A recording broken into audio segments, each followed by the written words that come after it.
Probably Deaky, because he has, 3 luck left? Ooh, yeah, Deke, you're gonna need that. Oh, y'all all died. Wait a minute. Last week was a pretty serious session. Like things got serious. So a lot happened. Oh. Oh, you know what happened. So let's see.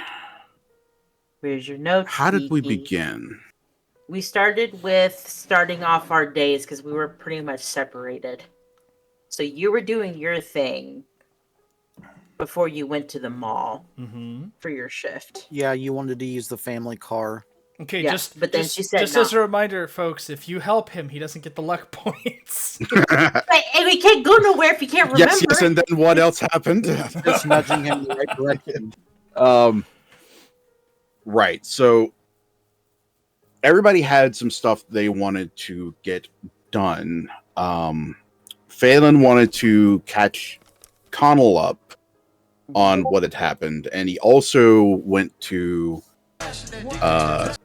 round up some of the ingredients from the list of components Helga gave everybody. Some of which would need to be obtained outside of town if we wanted to avoid having some good old-fashioned American justice on our tails. Phelan was successful after a fashion.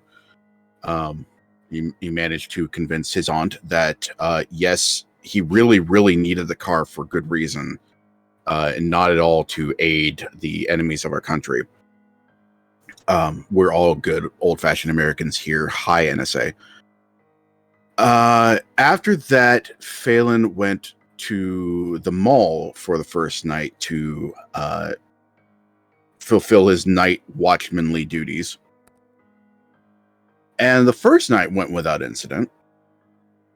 The second night, Phelan started getting some hinky feelings about a new statue that had gone up in the mall in the month that we've all been gone. The murders. So Phelan went to... I hear the wind blowing along. Let me shut this window. I'm so tired. So Phelan went to go check out the elephant statue for the Pachyderm Mall.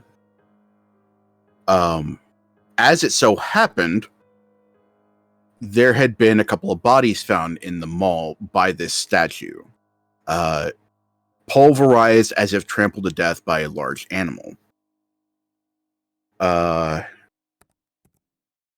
As Phelan saw, there was no indication that the statue fell on them, and the statue is pretty well rooted to the spot, like no wiggle room whatsoever.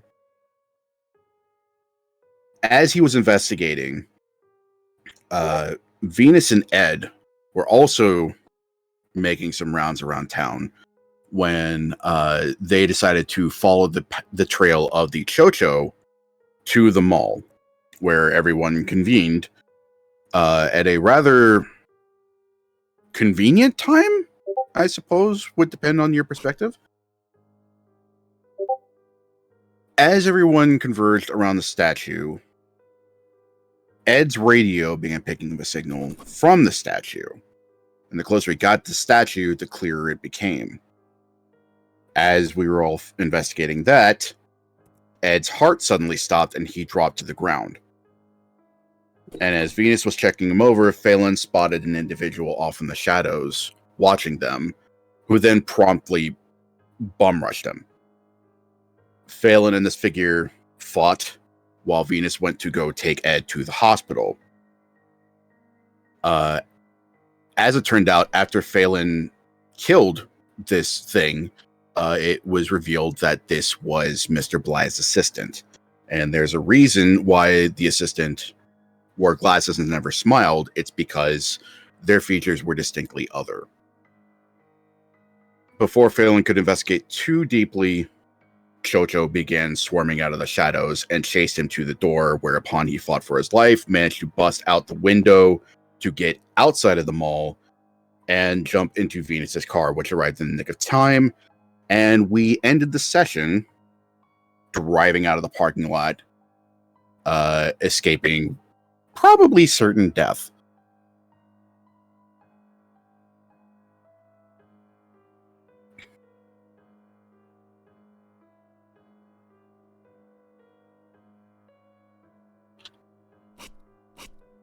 That's why we have low luck points now. Okay. Yeah, there were a lot of big luck rolls that had to be made in order to successfully avoid getting dragged into the darkness. And then I had to spend like 20 to make sure I didn't have a car accident trying to get you back.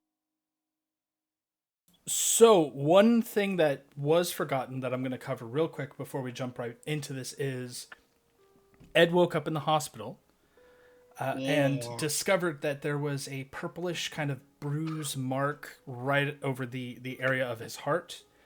It is in a star-ish shape, similar to the star-ish shape that was at the base of the Pachyderm Mall's kitschy sort of elephant statue. That's the only thing that you missed, but that's fine because it really didn't pertain to the group as a whole. So yeah, that is where we're at, and that is where we're going to pick up. But first, before we do that, we're going to touch base with what was going on with Angel, who had gone out of town to get in contact with a relative who has experience with these kinds of strange things. Now, Angel, you gave me a couple of questions that were going to be asked. I have them right here. Give me a moment. So, upon you tell me where your Aunt Jean lives, where she actually lives, like what kind of home is she in, what kind of neighborhood is it, that sort of thing. What's her situation? So her little speakeasy place, she let someone else run that as she went back down south home. Mm-hmm. She doesn't live exactly where the other family members live, but more in like the city-ish area versus like deep in the cut. Yeah, no, I gotcha. She has a nice house. She did well for what she was doing. Mm-hmm. Wink wonk. And she runs like a little club down there as well. Still doing the same thing she did more up north, but just more down south where it's a bit more lucrative. Okay, so with that in mind, as you pull up to the house, there's always been this kind of sensation about your aunt where now you kind of have the realization of what that was initially when you were growing up. While she could be fun, while she could be, she was the cool aunt, she was the groovy aunt, the one who like had a history and did all these things back in the 20s and the 30s. There was also this kind of otherness is a very dramatic word, but there's this thing that she felt apart from the rest of the family. She felt it felt as if there was something about her that was a little bit different, that was obviously still human, but as if there was kind of an aura around her that just set her apart and made her a little different, a little off to you.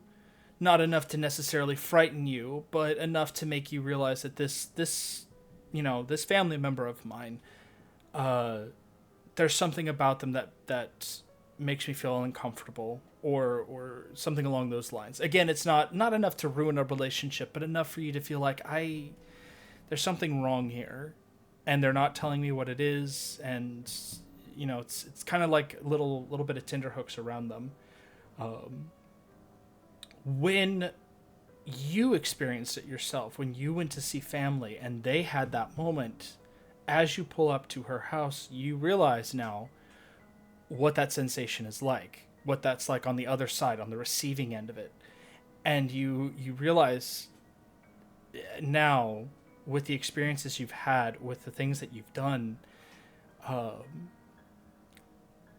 go ahead and give me an intelligence check.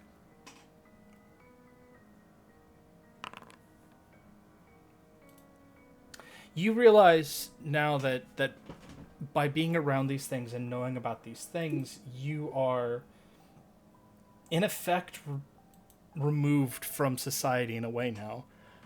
It is you're part and parcel now to a very small group of people who have experienced these things in a meaningful way, And it is a threshold that you have crossed, whether willing or unwilling, that you will not be able to cross back over again.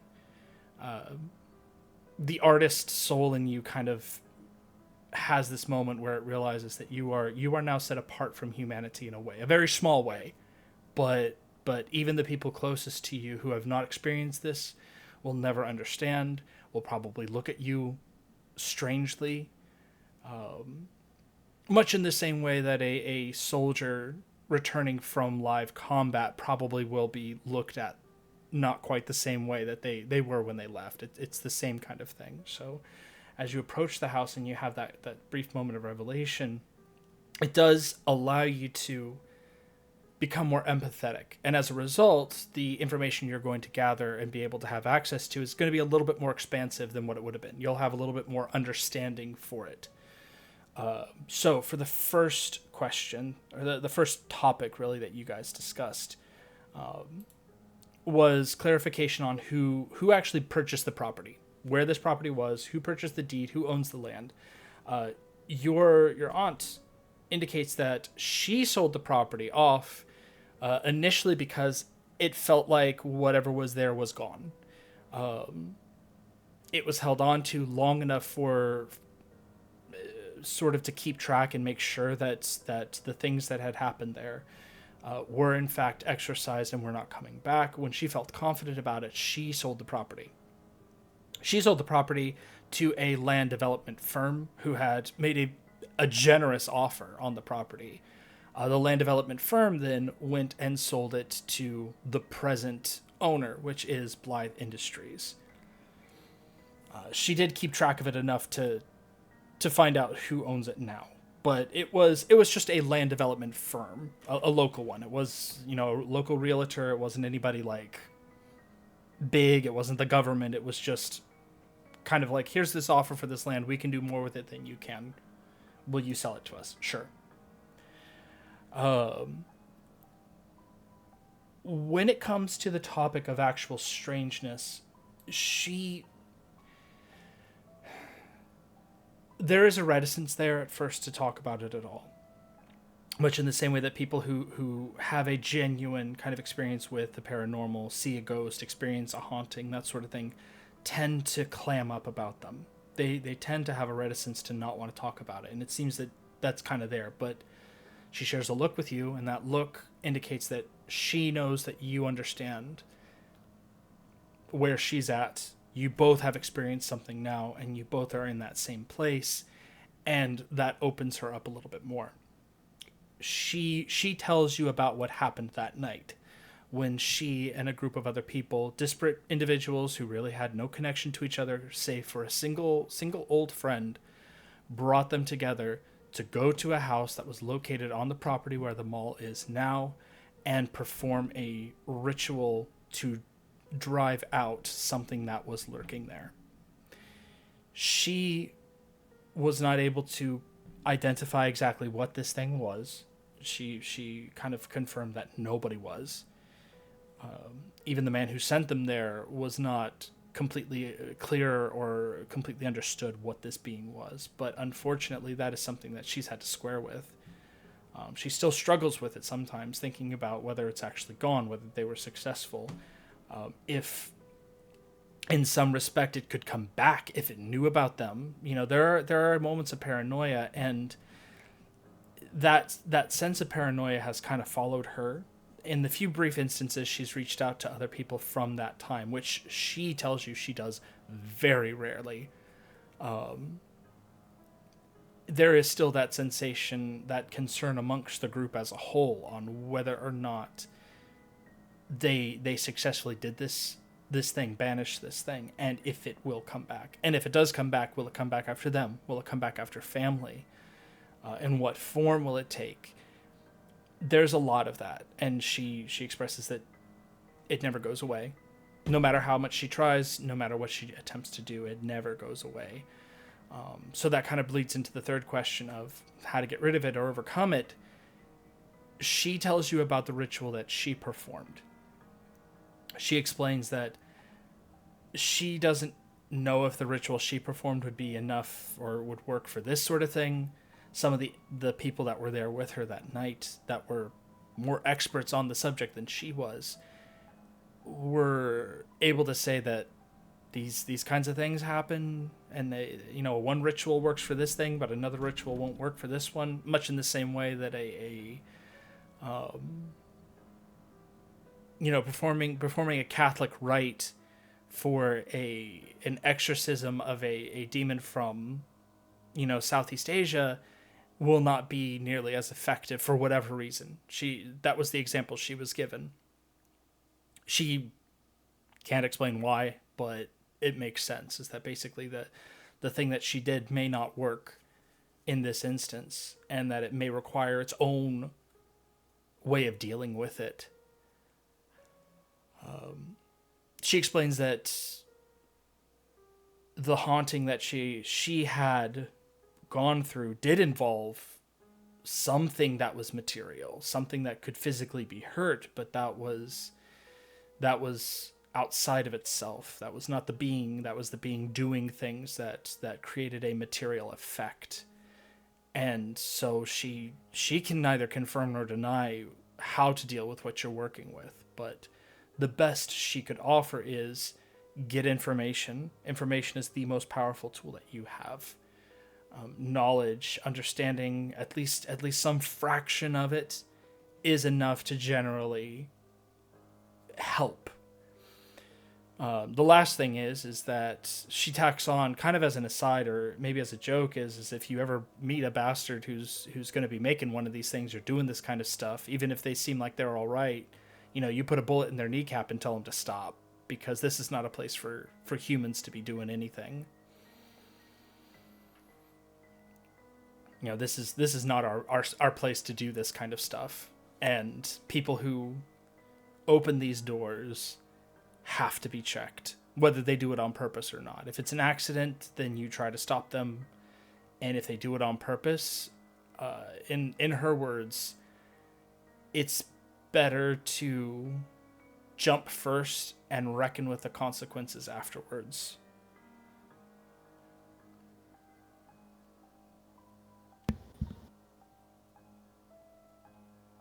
All right, I'm understanding what you're putting down. There is a moment when she does ask about your music and how you're doing with that. And I'm going to ask you, would you, with everything that you talk about, talk to her about what happens when you play certain strings of music? Yes. Angel would talk to Gina about that, since they're opening in this conversation.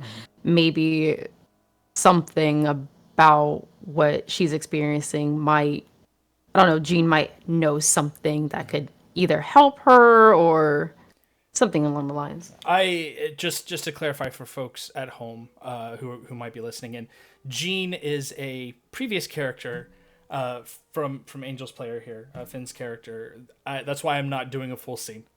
I'm not going to roleplay somebody else's character for them. That's why I'm doing it this way. So with that, she takes a moment and kind of thinks about it, and she, after some pondering, tells you that you should try cutting a record.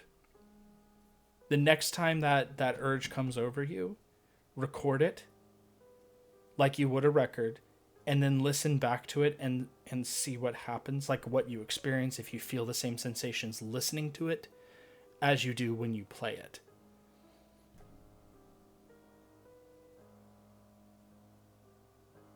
She kind of reiterates what you got from your grandma, was that,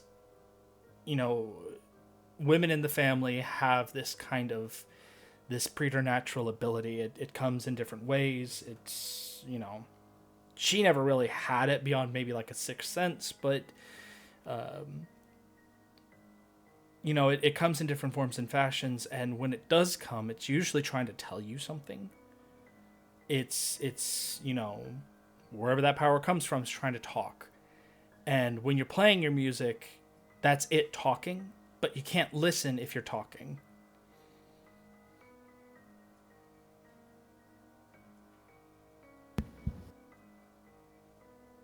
I'll definitely keep that in mind, especially with what's going on back in Finches Hook. So, with that, I'll actually allow if there's any like smaller questions that you might have.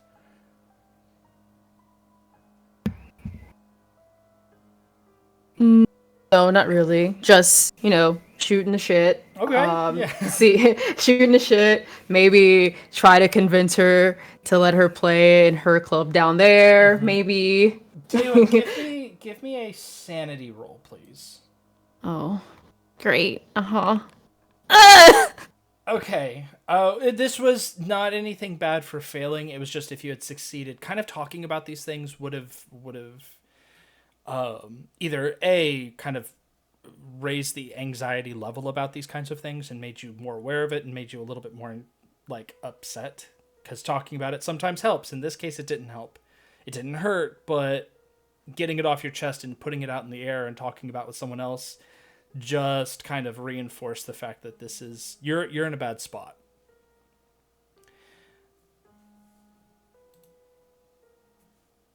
So with that, as you return to Finches Hook, you find you're coming back in the middle of the night. By the time you finally get back, it's been a long drive. You are exhausted. And as you make your way back, you are on the highway. You're actually coming south. And as you are, you see a lone car coming on the opposite side of the highway from you. It is coming at a breakneck speed, heading towards the mall. Just rips right past you. There's a minute or two, and then it is back on the road again as it's coming back. Please give me a spot hidden. You recognize that car, even with the shattered windows and the smashed inside. There's only one Aston Martin in this town. And as the car rips past you on the highway heading away from the mall, it turns in towards the town proper, and that's where I'm going to ask Venus, where are you going after escaping the mall? Oh, they're going back to the hospital. Okay.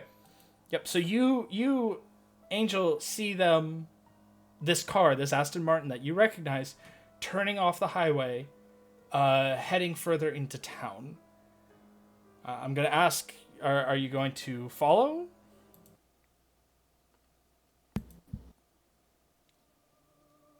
And you said the car was just beaten up? Is Yeah. there like blood and stuff on it too? Not blood, but the windows are smashed in.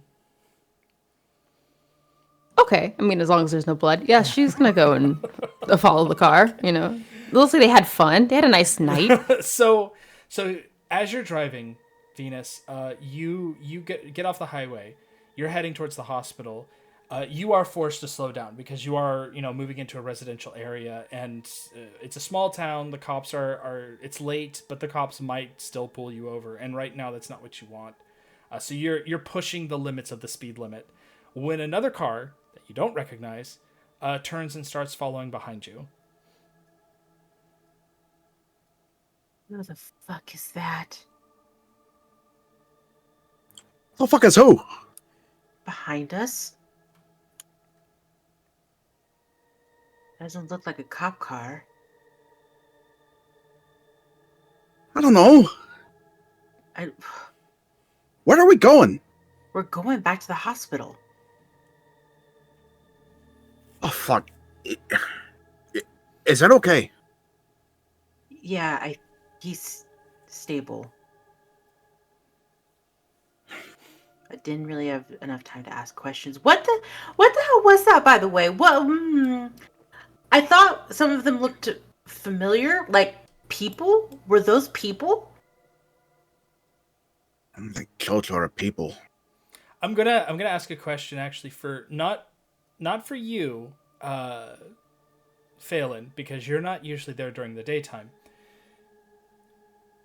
Venus, while you were there, give me a hard.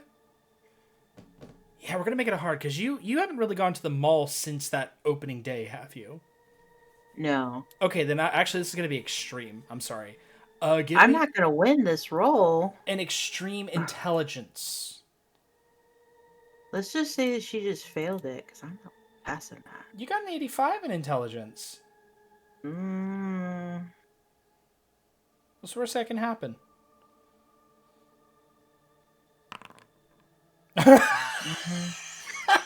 But you have 85 intelligence. Extreme. I mean, you I'm did. sick of you. Anytime you ask me extreme, just say I fail. That's I mean, what's you gonna rolled happen. a 7 on that drive auto check, so Yeah. Thank God. Your brain's too wired right now with adrenaline to really think properly. So pressing on. They had clothes on, like people clothes. Yes, yeah, they were dressed in. Some of them were dressed in like suits. Oh no, that's her saying in roleplay. Oh, okay, yeah, go ahead. yeah, just like the one we saw at the market. And that one you fought, did that one have a face too? Something like it's Blythe's assistant. The one that ran us over? I only know the one. That's why they were driving like that. Son of a bitch. So who else is... Then that means your boss. Your boss is... Blythe knows. I don't know if he's working with them or if they're using them but he knows something. There were hundreds and there was... I just remember hearing feet and I saw them. That means that there's a lot of people here that are... Shit. And now we have a car following behind us.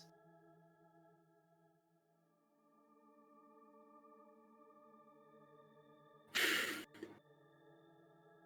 guess need to get to the hospital. If Can't it's trust- something bad, I'm not going to try anything in public. Yeah, it's not wise anymore. Can't really fucking trust nobody now. There's plenty of people we can trust. We can trust... couple. We don't have to look at everyone sideways, is what I'm saying. We don't need you treating everybody like you were treating Helga. Not everybody is in on what's going on at the mall. They don't have to know what's happening in order to be used or anything like that. They just have to be there. Mm-mm.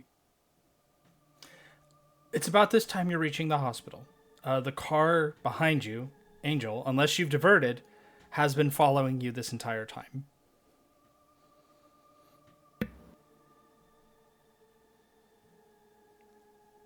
Oop, nope, still following.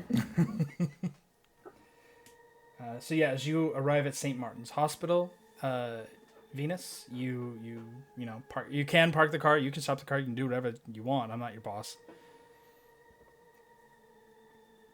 She'll park, but she'll wait for the other car to have their driver out first before she gets out. Okay, so Angel, as you see them park, idling, or are you turning off the car? No, she idling. Okay, they're idling as you kind of follow them into the parking lot. She's gonna idle too, and she's going to park on Phelan's side. Okay, so you pull up on the passenger side, yeah. Yeah, and she's gonna roll down her window and just whistle. I will say, when the car stopped, Mm-hmm. if it became clear that the car was slowing down to park nearby, Phelan was getting out, baton in hand. Okay. So you... Oh, wow. As you pull up, you see Phelan getting out of the car. His one hand is bloody. There's clearly like shards of glass in his hand. In his good hand, he's got a police security baton, not a full police baton, but like a little nightstick. as he gets out of the car. Phelan, it's at this point that you look in the car and you see that it is, in fact, Angel.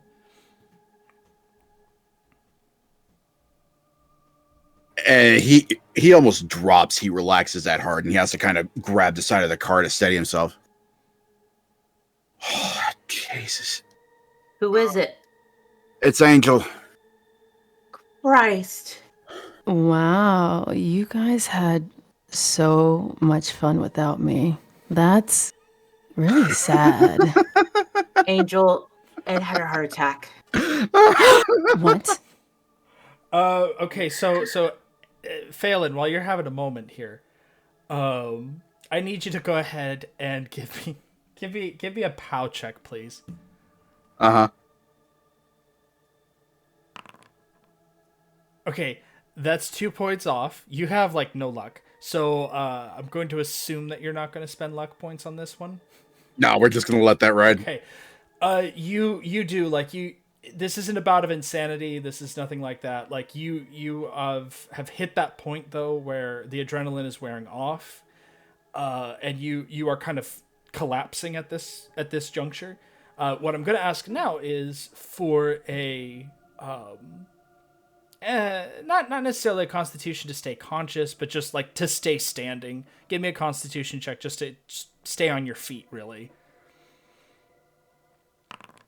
Okay, barely keeping yourself on your feet as Angel comments on this. You just, the adrenaline is gone. The aches are setting in. Go ahead. I think he will kind of just slide down the car to sit as he just sits there laughing. And I think at the mention of fun, he's going to replay the chase in his head. How all those little hands were grabbing at him and pulling at his clothes and arms and limbs. And he's going to be kind of... Now, he was hearing the elephant noise in that broadcast. And he's going to remember his aunt's dream about the big top, the circus within, the kids running around in the shadows. And it's just going to kind of be intermixing in his head. He's just going to sit there laughing. Okay. Yeah, so that is... You see him kind of collapse there. Venus, as you look over and are you getting out of the car?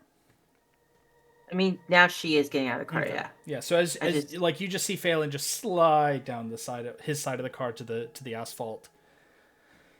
So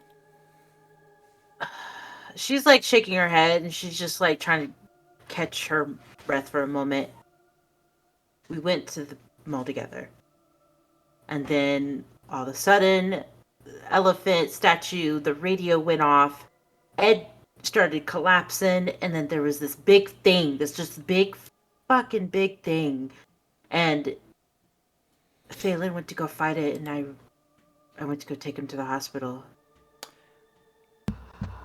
Real quick, this was not in the recap, and I'm going to ask, are you not telling them because you've forgotten yourself as a player, or are you not telling them about what you saw on purpose? I'm still kind of role-playing. Oh, no. I'm asking because, remember, you saw through the other thing's eyes for a brief period. Yeah, I mean, she will. It's just not right now. Okay, She's no, so I just for... wasn't sure if you had, because we didn't do it in the recap. That's why I was asking. No, I remember. Okay, good. Continue. Oh, okay. That's a lot to take it. Phelan, are you okay? Are you about to collapse too? I'm fine.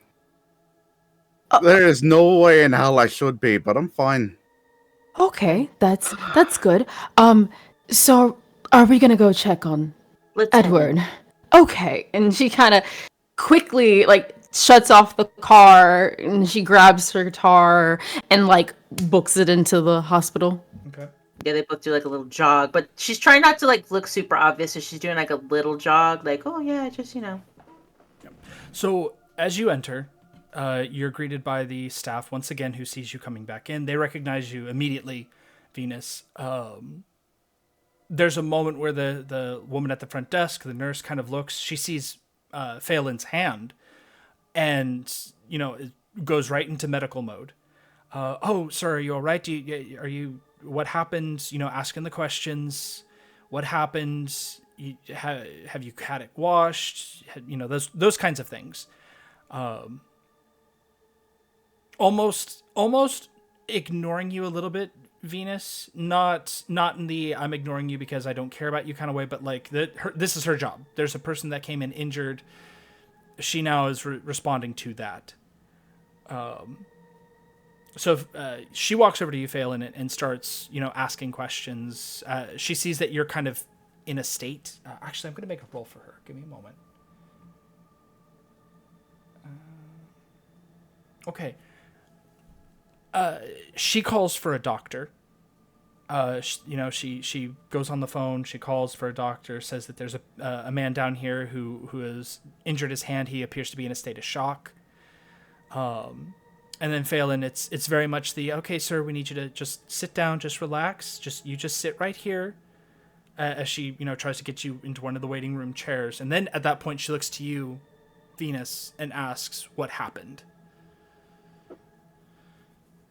He, tried going on his bike, wanted to show me this cool move and, fell pretty bad on a hill, a real big hill. And the glass in his hand? It was like near a ditch. Some broken beer bottles down there. Give me a fast talk. Let me see. Let me pull up my thing. Where is it? Hang on. Just above fighting. Oh, I have a pretty decent one of that. Ugh. I'm so sorry. She looks at you. It's clear that she doesn't believe you, but she doesn't press on. It's also very late. And she kind of takes a look at him, and you would swear that she leans in and sniffs, like checking to see if he's drunk. When she seems kind of confirmed that at least he's not intoxicated, she does go back, to her desk, gets a clipboard, piece of paper, starts jotting things down, as she's asking you questions. How old is he? Nature of his injury, that kind of stuff. Angel, while that's going on, what are you doing? Angel is trying to find someone that can help her to get her to Edward's room. If not, I don't know, she might take a little peek behind the desk to see if there's a name and a room number. All right, give me a luck roll to see if you can flag down somebody to give you directions, because it's late. This is minimum staff right now. Always luck. I can't spend luck on luck. Hey! You got 65 luck and you're talking like that. No, I don't got enough luck. I don't got enough. If it's not 99%, it's not enough. Y'all lucky I couldn't do the recap. So as somebody who started last session with above 60% luck, I feel that. So as you look around, that's actually a hard success. So I'm going to give you two things. I'll give you both things. One, you go over to the counter to kind of get a glimpse and see where, like, if you can find out where Ed is. What you do see is the report, like, initially jotted down by the staff as Edward is brought into the hospital. It does include his room. It does include the nature of his emergency. In this case, of course, it's a heart attack, cardiac arrest. But they also noted what appeared to be some kind of very minor hemorrhaging in the brain. And that was obviously cause for alarm. They wanted to keep him overnight. So they're going to be keeping him overnight for that purpose. They also noticed bruising around the area of the chest, which a doctor could probably dip into notes, but that's in the notes is that there was bruises developing around the area of the chest, the heart area. So at that point, you look up. You see a doctor and a nurse coming down the hallway. The doctor immediately goes over to Phelan. The nurse comes over to the desk to ask you, if you can I help you? I need to see Edward Artwood. He was just administered into the hospital, I think. I'm not too sure how soon. I need to make sure he's okay. Well, we can't let you in to see him just now. He's in stable condition, but he is resting, and we need to give him time to recuperate. Go ahead. Even if there is a window at the door, I just need to see that he's okay and stable for myself. Okay. Tell you what, you give me a fast talk or charm.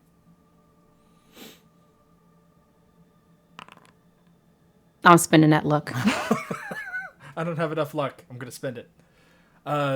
She kind of gives you a look, looks you up and down a moment. All right, 3 minutes, and if you go in, do not disturb him. I'm gonna come down there in 3 minutes. And she gives you directions on how to get there. It's not too far. She does tell you that there's a window to look into the room from the door. Emphasizes that she would really prefer if you didn't go in and disturb him, but if you do, just make sure you're out of there in 3 minutes. Yeah, she's gonna just books it. Okay. Venus got Phelan. Yeah. They got it. At that point, the doctor does come over and asks you, Phelan, I'm going to ask for another POW check to see if you've kind of come out of shock at this point and are coherent enough to answer questions. Okay. So Phelan, the initial shock has kind of subsided. The doctor is examining you as he's kind of talking to you. You realize, hey, I recognize this guy enough. He's a doctor. He tells you that they're going to take you in to have the glass removed from your hand. Thankfully, there's not a lot, but they are going to do that.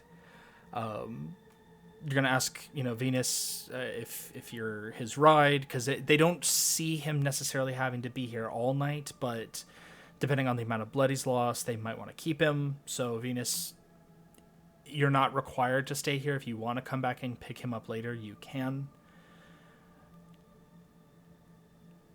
She'll stay. Okay. Yep. So the doctor takes you, Phelan. Come on, son. We're gonna give you some painkillers because we're gonna have to stitch up one or two of these cuts here. They're pretty bad. They weren't fun getting the beginning. And how did you get them? Oh, workplace accident. He cuts a look over to you, Venus. As does the nurse. He does it on his break. The little, and she does little spins with her little finger. It's on site. That's why it's a workplace accident. Okay, now Phelan, you go ahead and give me a fast talk. It's your turn now.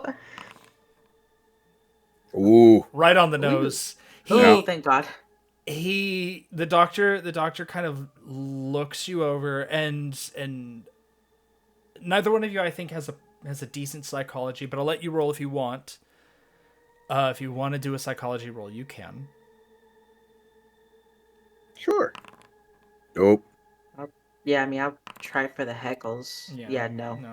There's this kind of inscrutable look on his face as he's walking you along the hall, and then when you get into one of the smaller kind of rooms where they're going to do this, they do offer you meds to dull the pain. He's like, because this is going to hurt a lot. We could knock you out completely. I'm using the vernacular here. The doctor is going to be a little bit more concise and medical than this, but they could put you to sleep for a little bit while they perform the surgery, but that's up to you. If they do that, then they will have to keep you all night. You will not be allowed to leave the hospital until tomorrow morning. Nah, I don't think I'm gonna be going to sleep anytime soon. Okay. When you guys are alone, the doctor makes a side comment, about a workplace accident. He's like, "So, I'm guessing you have insurance." Which you do. The blind industry does have health insurance. I thought I do. Well, I guess if you're gonna do that kind of stuff, it's probably best to have it done under workman's comp. It's a wry comment, but it's clear that you're not the first person to come in here with that kind of thing, to make that kind of statement. So he begins stitching you up. We're gonna make this a first aid roll from him, to see how much, if you regain any HP at all. You actually may not. Give me a second here. Shoot. Doctor. There we are. First aid.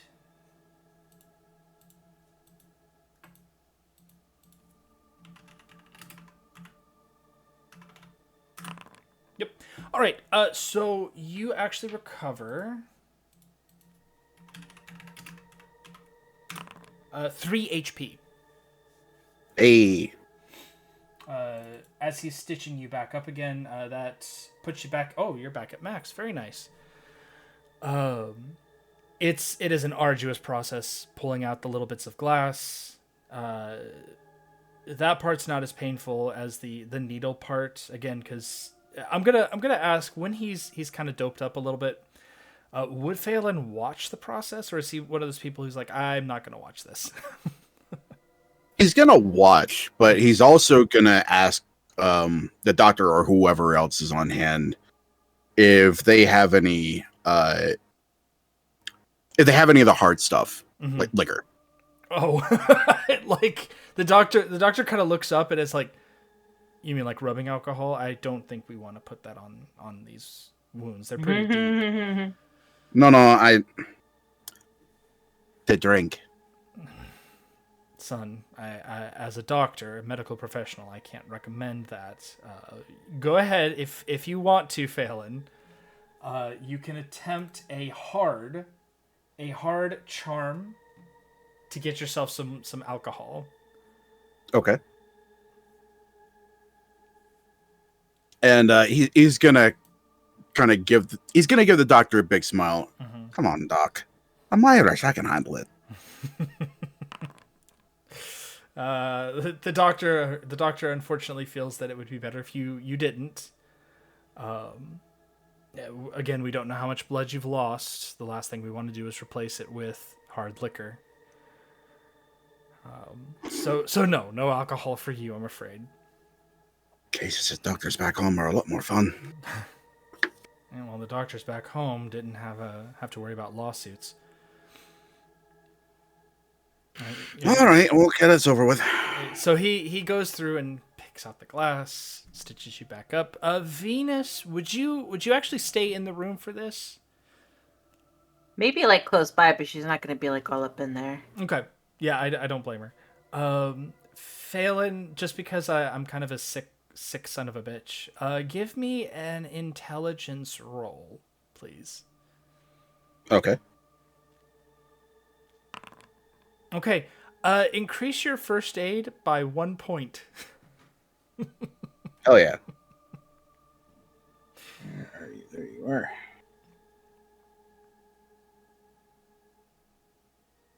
Okay.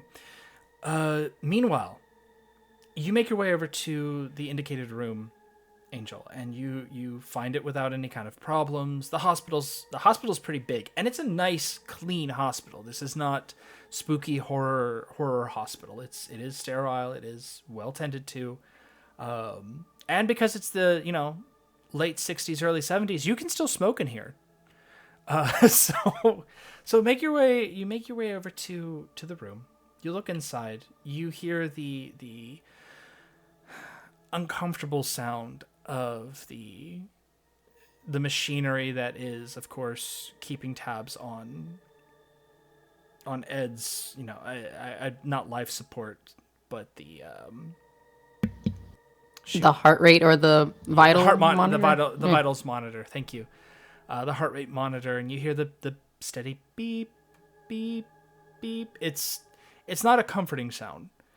As you look in and you see Ed there. Ed, at this point, you have this is around the time when you have woken up. The nurses have left you, and you are looking at the mirror across from your bed, examining your chest. You're seeing that nasty purple swatch of bruise above your heart. So that is what you see, Angel, when you look in. You see Ed is sitting up. He's looking across the way at a mirror and kind of like touching the area of his chest where you can also see this nasty sort of bruise on his chest a little bit.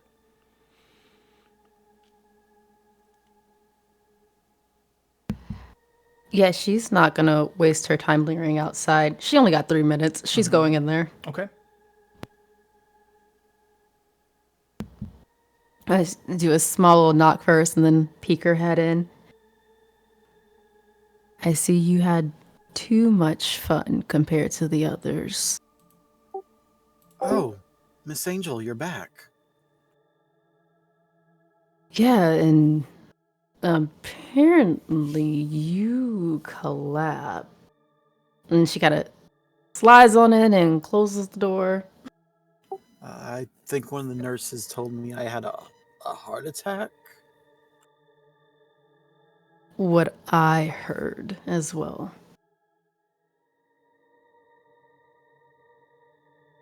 But looking at your record sheet, it looks like it might be a bit worse.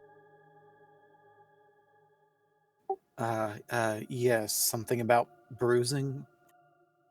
And something going on with your head up there. Oh, hemorrhaging of some kind, I think they said. Yeah, big fancy words. I'm an artist, not a doctor. But how are you feeling?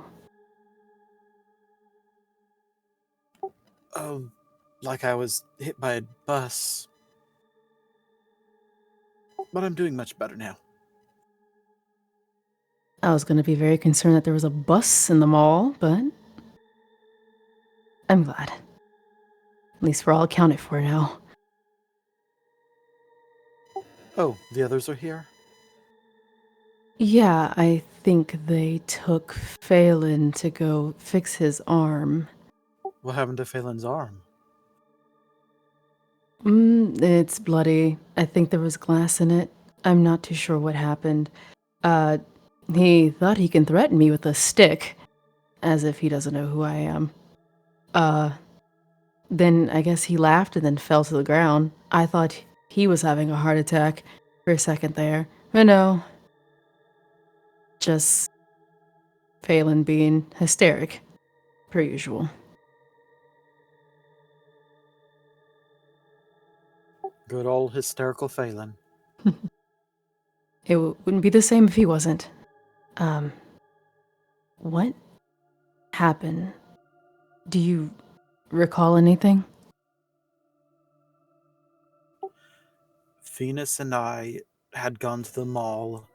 We were checking up on a grocery delivery made by what we believe to have been one of the Cho-Cho people to the mall.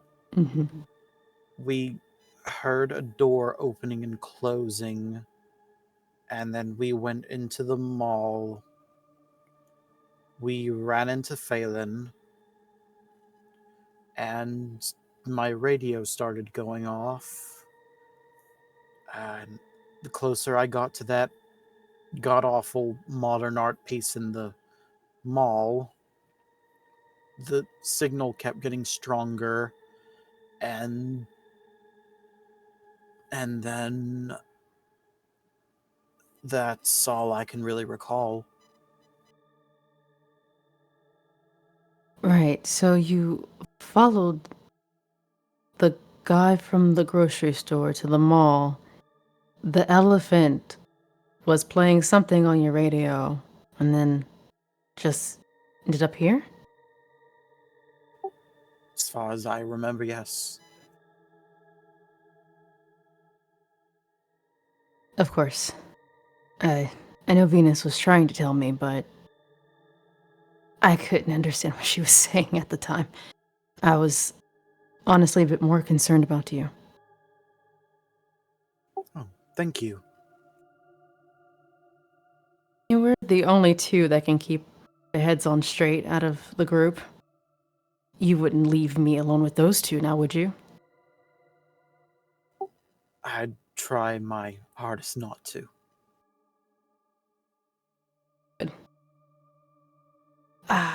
I only have 3 minutes before I'm gonna get kicked out of here.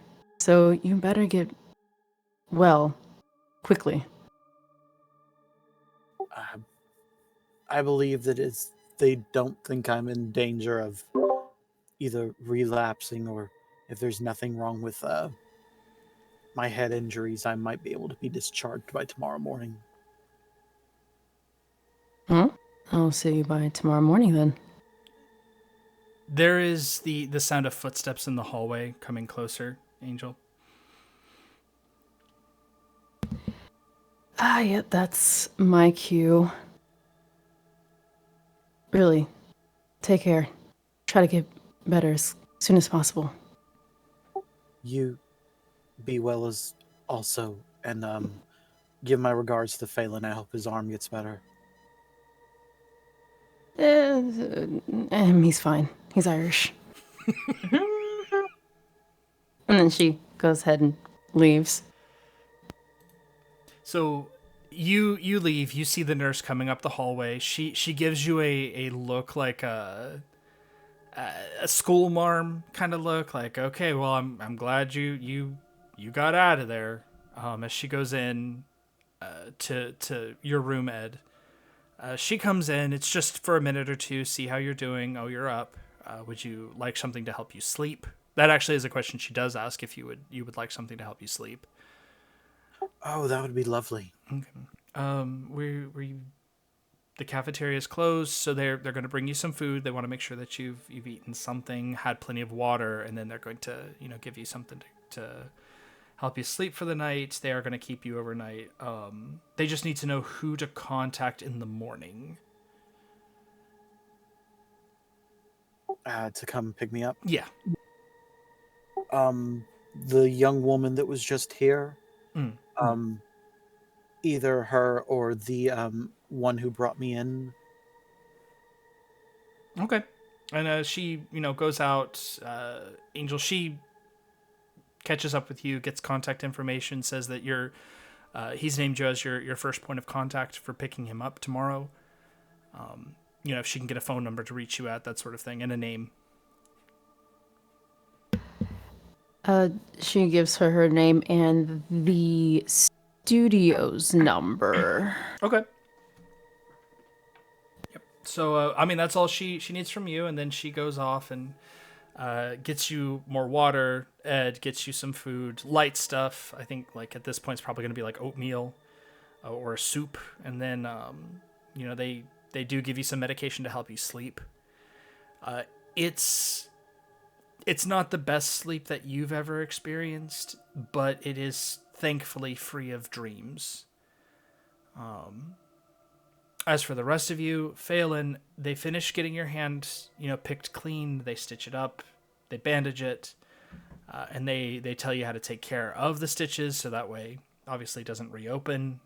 The doctor tells you how to keep it clean, how to wrap the bandages, all of that stuff before he sends you off and on your way.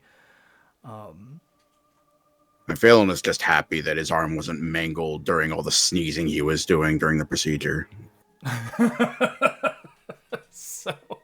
So once you guys are out, you are deposited back in the lobby. It's at this point, Venus, when you kind of look outside, you see the state of your car. It's obviously still drivable, but it is kind of a wreck at this point. Visually speaking, you're probably gonna have to take it into the shop to get it replaced, and it's not gonna be cheap. She's just like looking outside. She's like,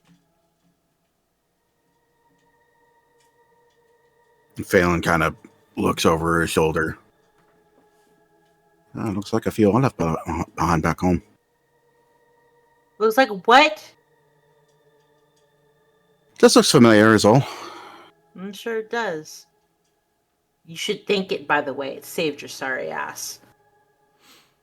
Car didn't do shite. Mm-hmm. It drove it. Mm-hmm. Thank you to me as well.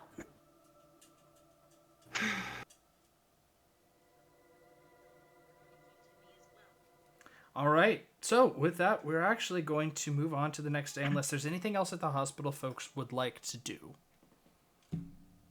Phelan is going to go to the nurse at the front desk and ask if he can use the phone. Oh yeah. She's able to give it to you. Who are you calling?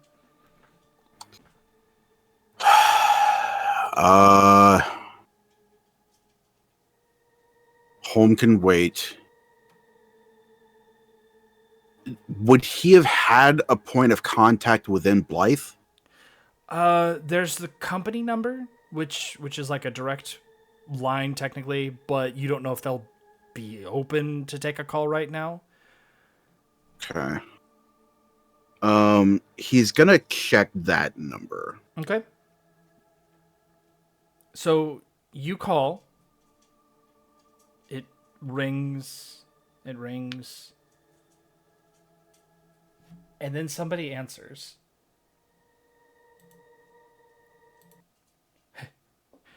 Hello?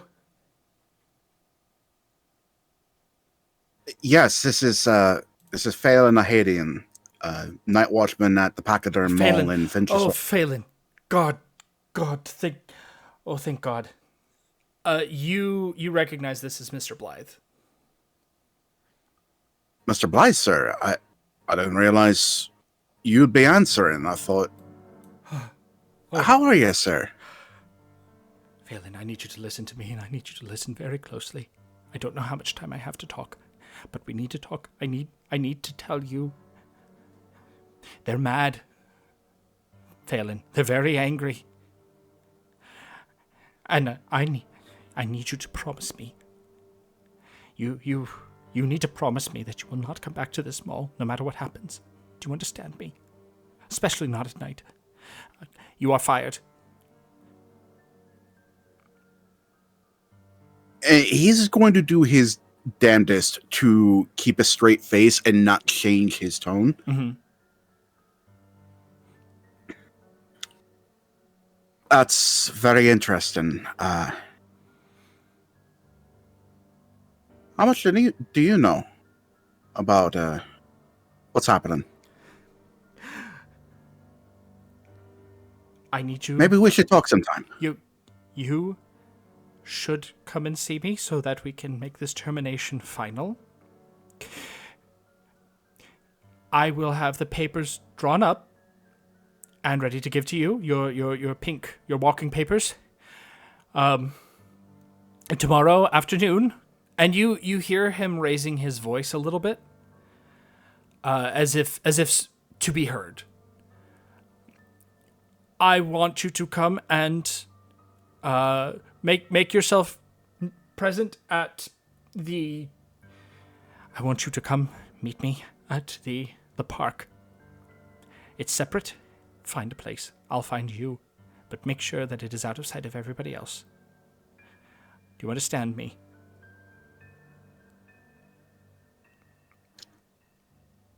And you'll come find me alone. This will be the only time we can talk outside of this.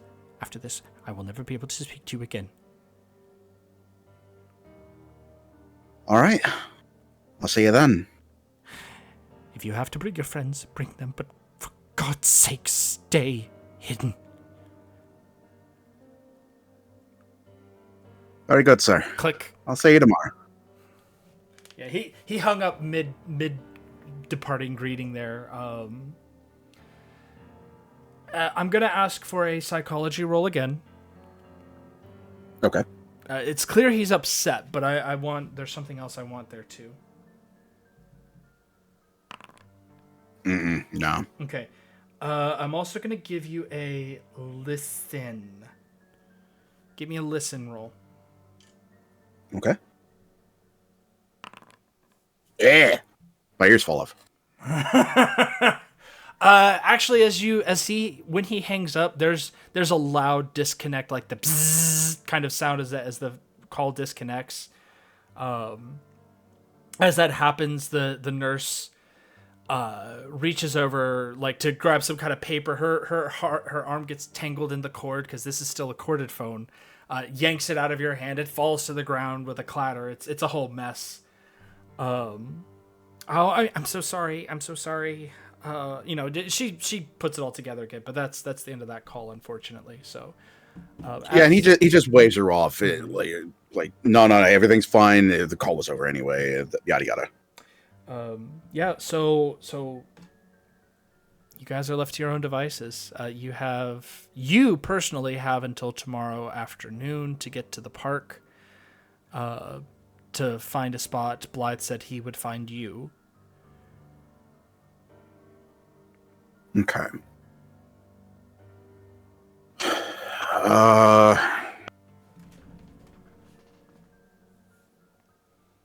Phelan would keep that to himself. Okay. He is just going to rejoin Venus and Angel. And if he hasn't already, he'll catch Angel up on what happened on his end in the mall. Okay.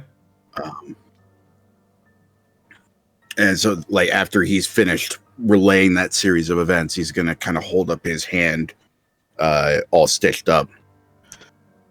And that's why when you pulled up behind us here at the hospital, why I was ready to swing on you until I knew who you were. Sorry about that. I mean, I don't know what you thought you were going to do with a stick, but thanks, I suppose. And he looks around and lowers his voice. Oh, considering I beat somebody to death with it. Here, consider this, Phelan. I was in a car. Well, I wasn't going to swing on you while you were still moving. I would have waited till you got out of the car. I'm a gentleman. That Irish brain thinking. I don't know. I think Jim and I can take a stick.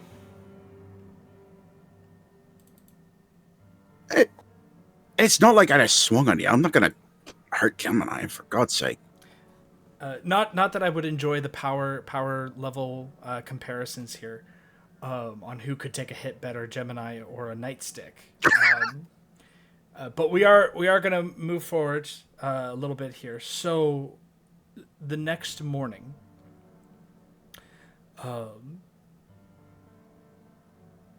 Angel, when you get back to your studio, your studio and your house are separate, correct? I don't think I was ever clear on that. Yes, they are separate. Okay. When you wake up the next morning, you remember you need to get over to the studio because you obviously have to wait for the call to get Edward out of the hospital. But when you do get to the studio, I would ask for you to please give me a POW roll.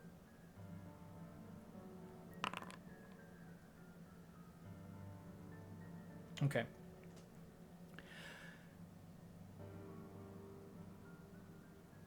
You feel the urge to play music when you get in there. You know that you're supposed to be waiting for a phone call, but the urge takes you, and there's really no stopping it.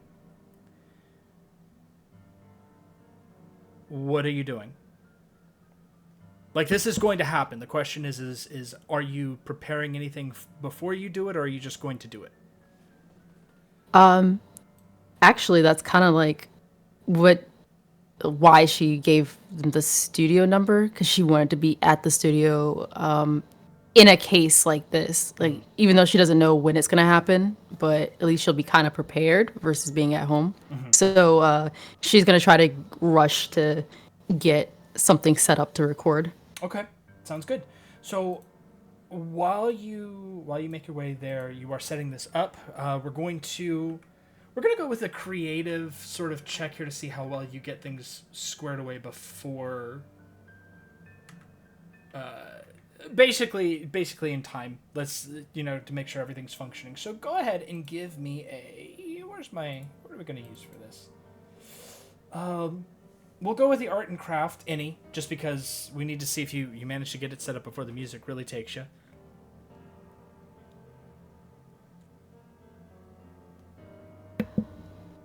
I'll say I just saw it. Never mind, there it is. Wait, I think that's it. Yep. Yeah, plenty of time. You get the stereo or the recording equipment set up.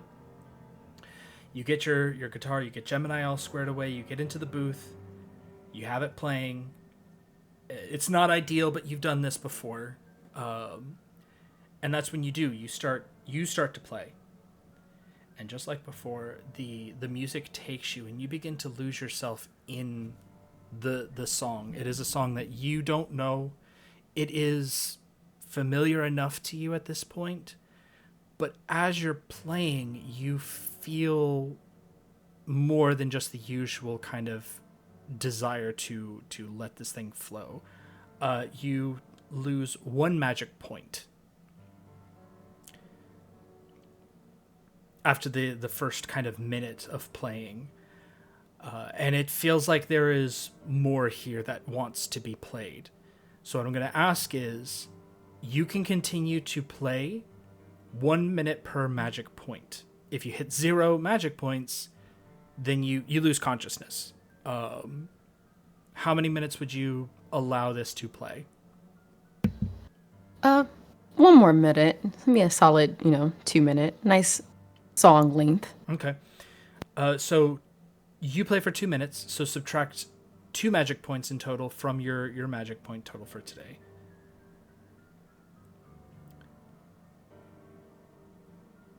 Now give me a POW check. If you fail, you will continue to play.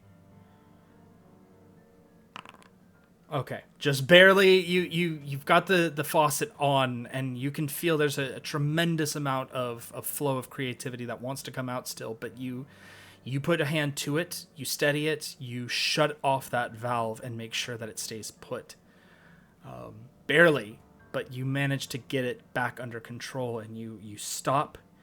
You find that you are sweating a little bit. Your fingers are sore, but you feel good about what you've done.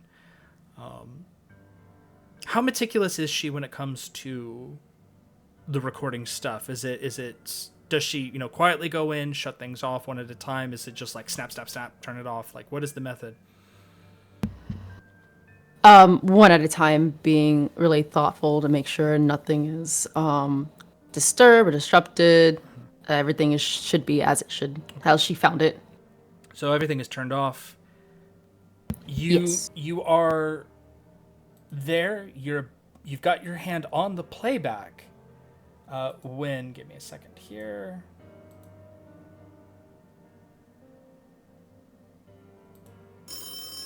The phone rings.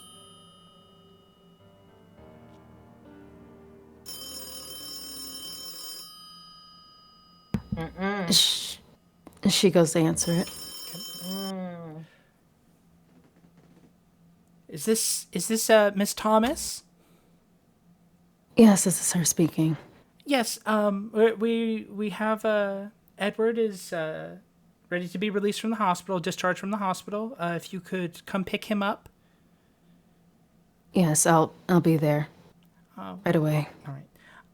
There's just one last thing I'd like to ask, just to clarify some things for our paperwork. Right. All right. So your connection to the patient, family, friend. Friend. Okay. And do you have an actual vehicle to transport him? Sure. Okay. And where do you get off, you stupid bitch? I mean, I just did about 2 minutes ago, but thank you for asking. Listen to me. If you start digging your nose into places it's not supposed to be, then I want you to understand that I will find you. I will wring your filthy little neck, and I will find the rest of your family. They all are cursed line. I will kill them all. Do you understand me, you stupid, stupid? And then the line cuts.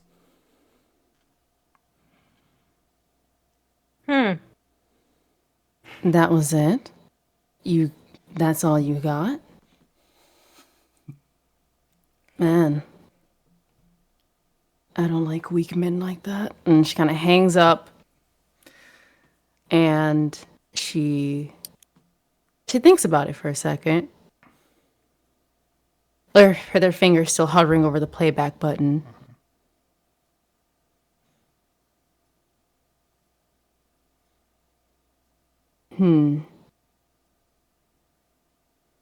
She's going to take the tape with her Okay. and then go to the hospital. Okay. Record. Yes, the record. Remember, yeah, these are probably, actually, I say tape. It is technically tape. It's probably maybe on a reel at this point. So yeah, you're able to take it with you, but it is like, it's a reel to reel. So you're gonna have to put it in a can and take it with you. But you do. You get to the hospital. You find a nurse, not the one from last night, but a nurse. As you pull up, you go in, you check him out. They bring him down to the lobby. She seems perfectly fine. Like, she herself does not seem to be monstrous or sprouting any kind of unholy nodules from places where they shouldn't be. Her eyes are perfectly fine. Her teeth are, well, just, I was going to say fine, but she probably could have used some braces when she was younger. But she looks like a normal human being. Does she sound like the lady on the phone? Actually, no, she sounds like a smoker. Okay, This is definitely an older woman. The one on the phone started out sounding rather young, and then the voice shifted into something not quite female or human. a normal Saturday. Yeah. So Ed, you wake up. They provide you with a small breakfast. Again, it's very light. They don't want to give you something too heavy right out of the gate. In addition to that, they also are, they get information about, all the fun stuff, like how are you going to pay for this, which I assume you're self-employed, so you're probably paying out of pocket if you're not going through insurance. We're not going to get into the logistics of that. So that's not fun. But what I will ask from you, please, is a credit rating roll.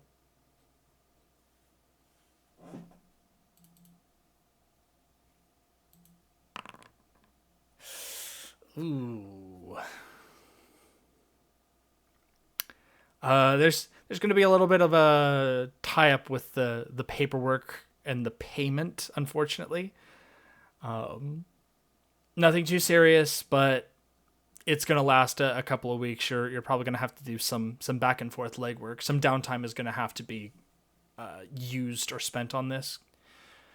But you are discharged without further ado, or without any kind of ceremony, wheelchair and all. You are taken outside, and you are free to leave.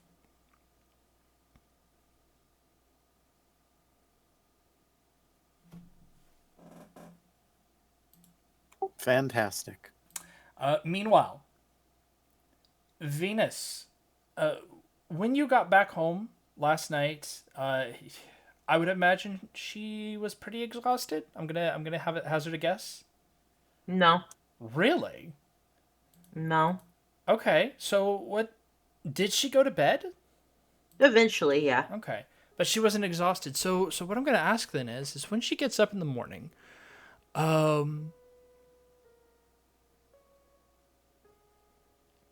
she finds herself waking up a little bit earlier than usual. And it's pre-dawn, although it does look like dawn is just about to break over the horizon. The sound of the birds are outside. their usual kind of loud chirruping as they're carrying on, making all the noise that they do.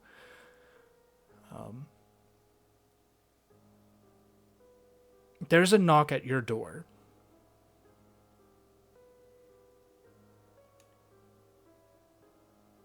She'll look through the peephole. Okay. There's a man outside. He's tall enough to be seen at the peephole level. You don't have to crane your neck. He is wearing a tatty kind of coat. It's not a trench coat. It looks more like a. I would say it's a little bit closer to kind of like a varsity jacket, although it's old. It's clearly seen better days. He does have a cap on, although it is a baseball cap, not like a fedora, anything like that. It is pulled down over his eyes, but you can see in the dim light that at least from here, he looks human. Is he white? Actually, you can't tell. You cannot tell unless you turn on the porch light. Nah, she won't answer. Okay. You open the door. No. Oh, you don't? I'm sorry. You answer. I heard answer. She's not answering. Oh, she's not answering. Okay. No. He knocks again. He does knock again, and this time it's a little bit more insistent. Nope. Okay. He turns around, and he sits down on your front porch, like on the step.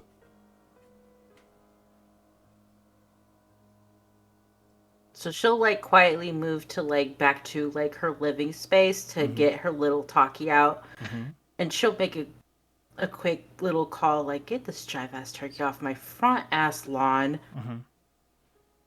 and she'll just keep to her room and just kind of keep her gun close. Okay, no, I gotcha. So, as whenever we use the walkie-talkie, go ahead and give me a luck roll to see if you're able to get anybody on the horn at 5 o'clock in the morning. Luck. Oh, my luck? That's not happening. Mine are so bad. Okay. There is no response. Nobody is coming to help you. And as 5 o'clock turns to 6 o'clock and dawn begins to actually creep in for real now, there is a sound from the front door of a knock again.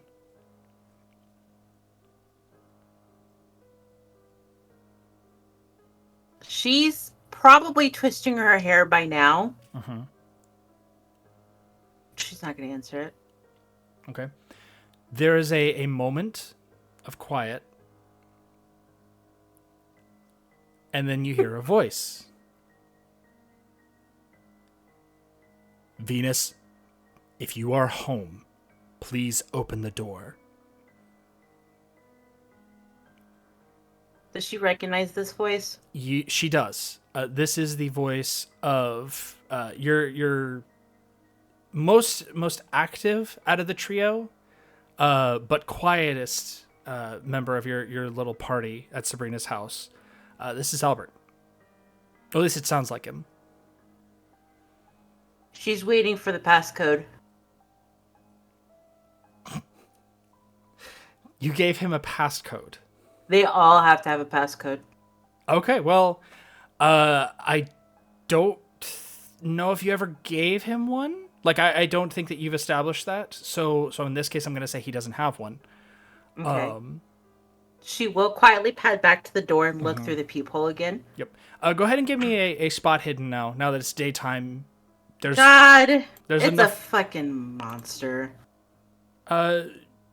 You can see beneath the brim of his hat. It is Albert. At least as far as you can tell, looking through the peephole in the dawn's early light, this does look like Albert. So she'll keep the little like door jingly thing on, but she will unlock the door and open it. Okay. So and she'll ahead. kind of like be behind it.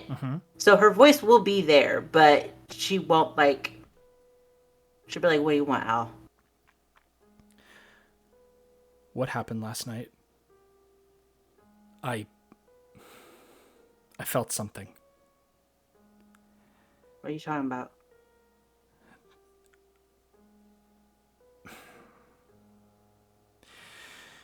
I need to know if you actually believe me when I say I have, or at least when other people say I have a sixth sense. I mean, sure, yeah, let's just say just to fool around, let's just say that, yeah, I believe you. Okay. Last night, I had a dream. Mm-hmm. I dreamt that something happened.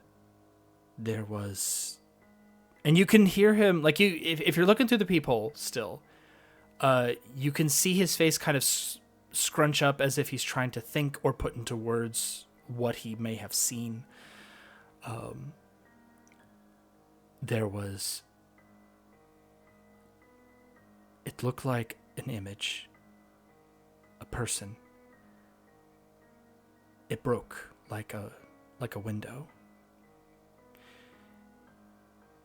Mm-hmm. A large animal was chasing Phelan. It almost got him. And one of you, I don't know which one of you, touched the sign that I left.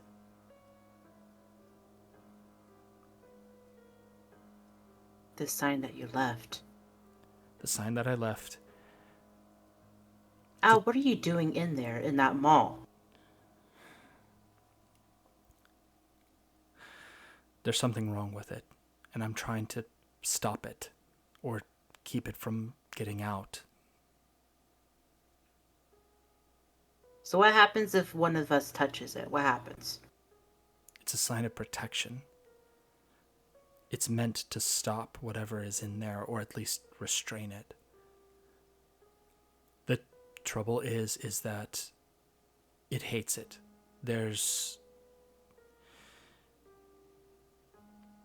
Think of it like a vampire.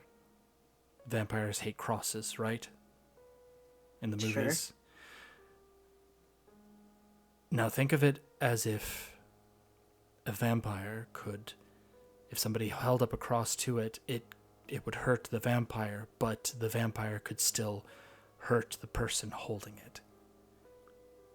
That's what this is like. It's the thing that it's stopping is acting violently towards anybody who gets near that symbol because it hates it and people who are connected with it. If you touch it, it's going to respond violently. Violently how? I don't know. I don't know what kind of entity this is. I just know that it's big and it feeds. It feeds on people. It feeds on life. I'm not going to tell you to stop. I have a feeling if I did, you would probably do it anyway. I'm just going to tell you that symbol is a symbol of protection. If you use it, if you go near it, if you touch it, if you do anything with it, be careful. Because the thing down there, whatever it is, doesn't like it. And it will do anything it can to hurt anyone it thinks that will use it against it. Al, babe, we got no choice. It's gotta go. I know. I don't...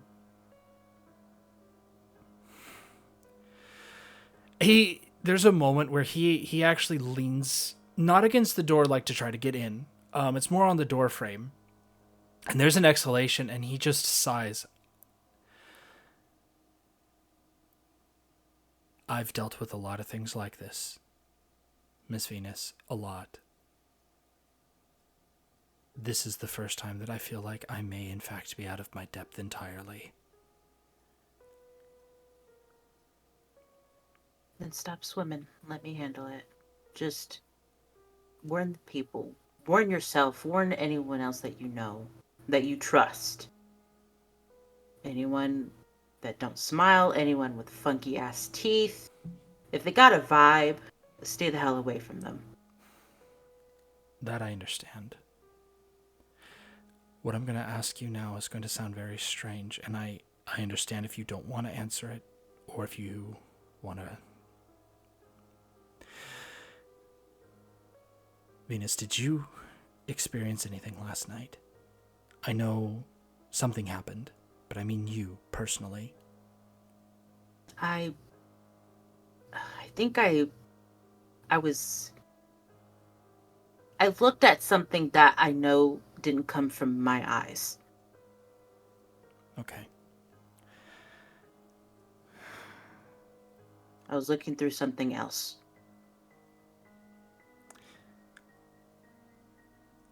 I don't know what that is. All I know is that I sensed...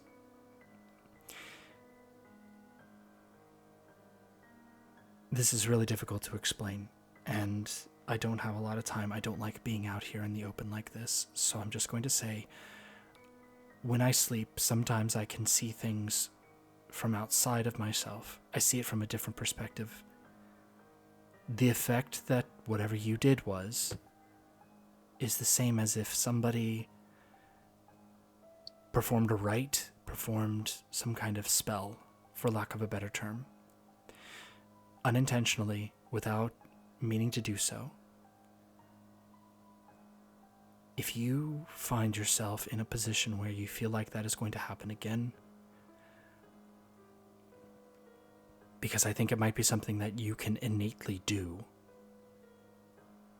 just like I can innately go to the place where I can see things outside of this world, I would encourage you to be very careful, because doing those kinds of things, seeing those kinds of things, leaves a mark. Looking through the eyes of things that aren't human, I can't imagine what that would do to a person's mind. Please be careful, Miss Venus. Damn it, I don't want to be no wizard. What? I don't know nothing about no magic. I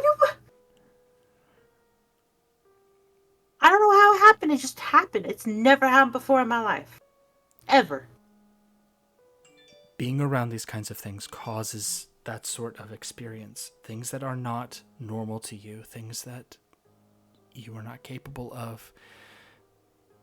Your body, your being a human gets twisted, and the more you stay near it, the longer you are exposed to it, the greater that twisting becomes, like radiation.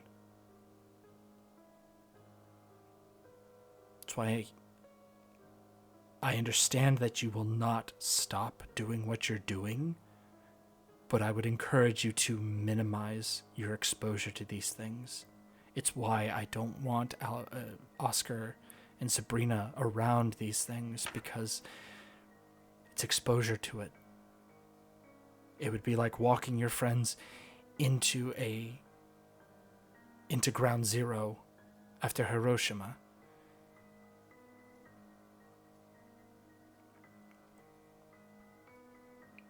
Please be careful.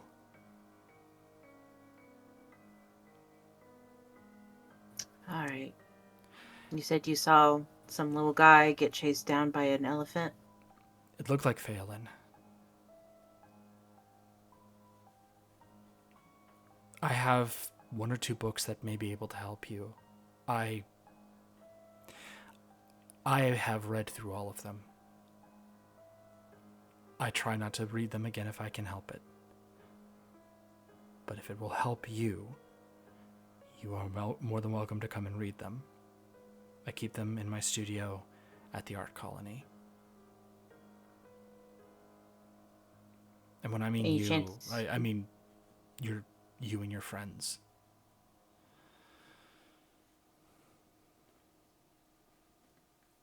Can she measure how trustworthy this voice is right now? Sure. I mean, psychology roll would probably be the best option for this. But if you'd like to, I would also give an intelligence roll.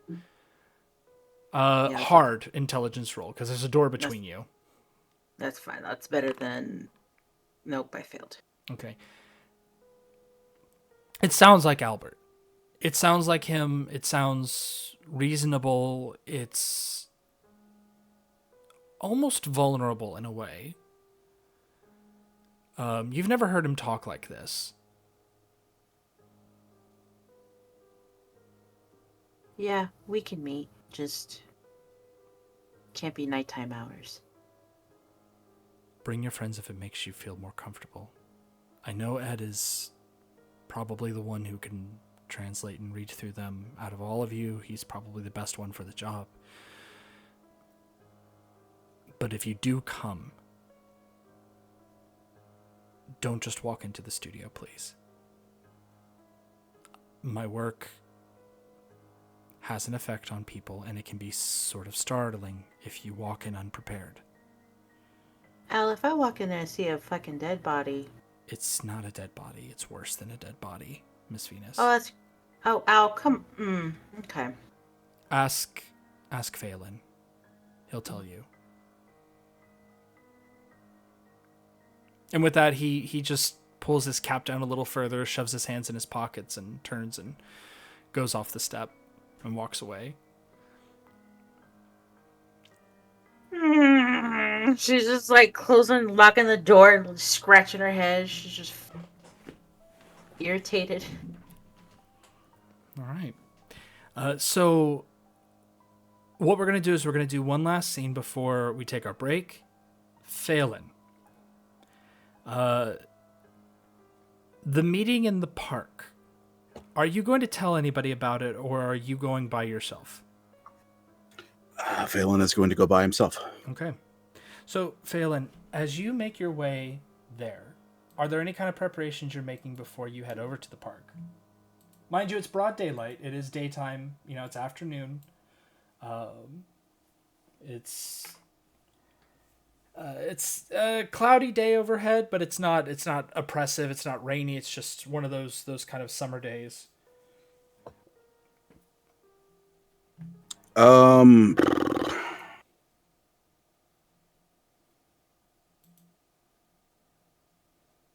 No, I don't think he is going to bring any equipment or anything like that with him. He's just going to go by himself. Okay.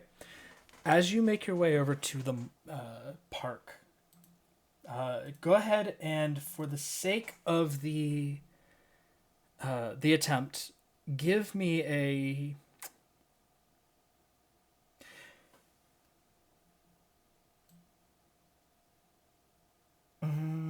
give me a stealth roll.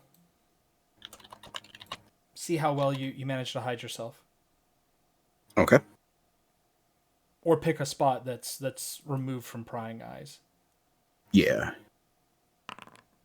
Ooh, yeah, pretty darn solid. You pick a spot. You actually find it's a kind of deserted sort of looking gazebo. It looks like it hasn't really been taken up in a while. It probably needs some repair, but it also means that nobody comes out here anymore. And with the way that it's structured, there's like trellises on all kinds of sides, so it blocks a view. You can see through, but people looking out would have difficulty seeing anybody that's inside of this gazebo. Yeah, and just for the sake of just out of habit, really, he is going to put on an act like he's just casually hanging out to anyone that does happen to spot him, but he is going to be unobtrusively keeping an eye peeled in all directions. Okay. As you're keeping an eye out, you see a figure coming towards you. It's about an hour and a half before you actually get there. This figure is portly, short, but not cho-cho short. There's a large brimmed hat over his face. There is a heavy coat around his body as he's coming up to you. You have no doubt in your mind, though, as the hand reaches for a handkerchief and dabs it at the face beneath the brim of the hat, that this is Mr. Blythe. He as he walks looks like a man hunted, haunted, and exhausted.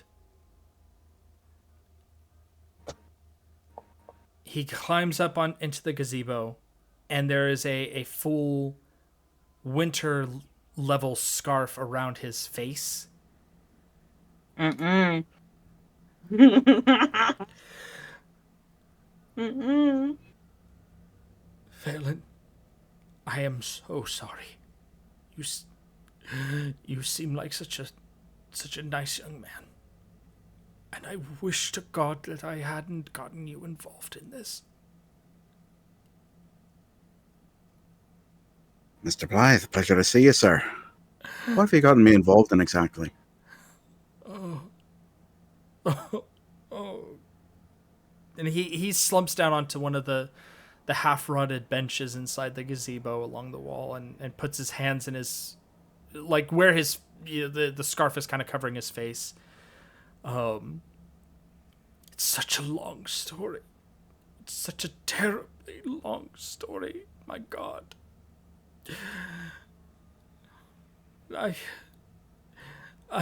And he looks up at you.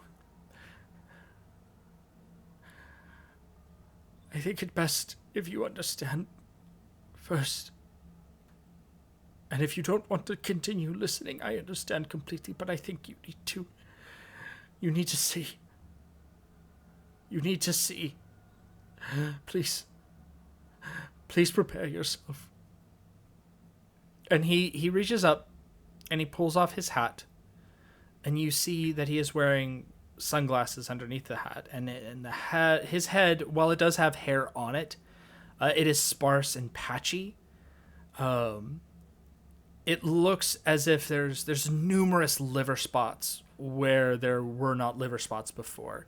The skin also has a distinctly leathery texture to it.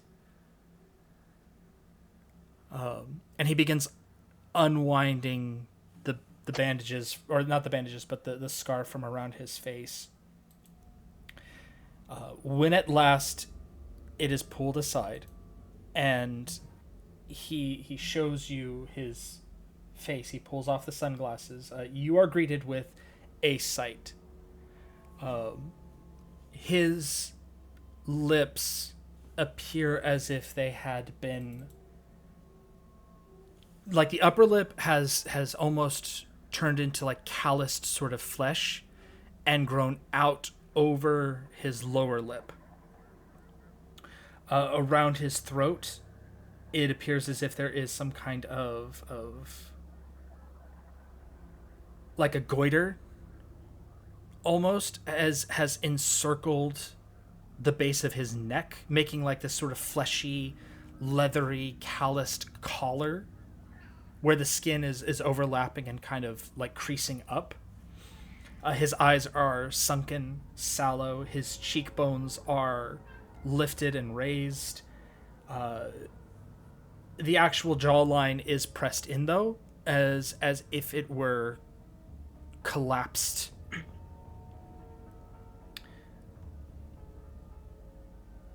The rest of his face is completely hairless.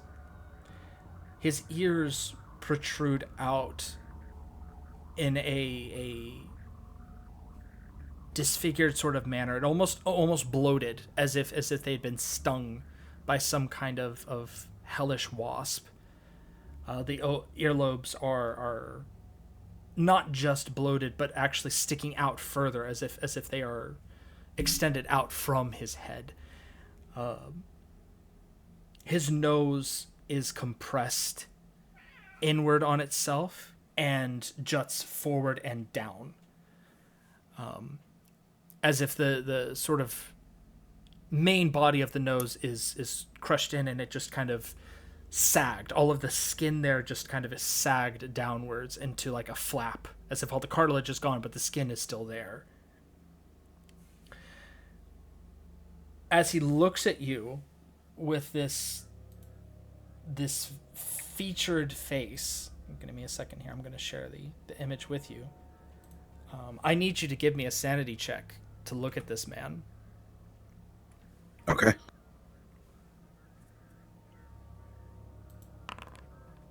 No. That is 2 points of sanity when you see this man's face staring up at you.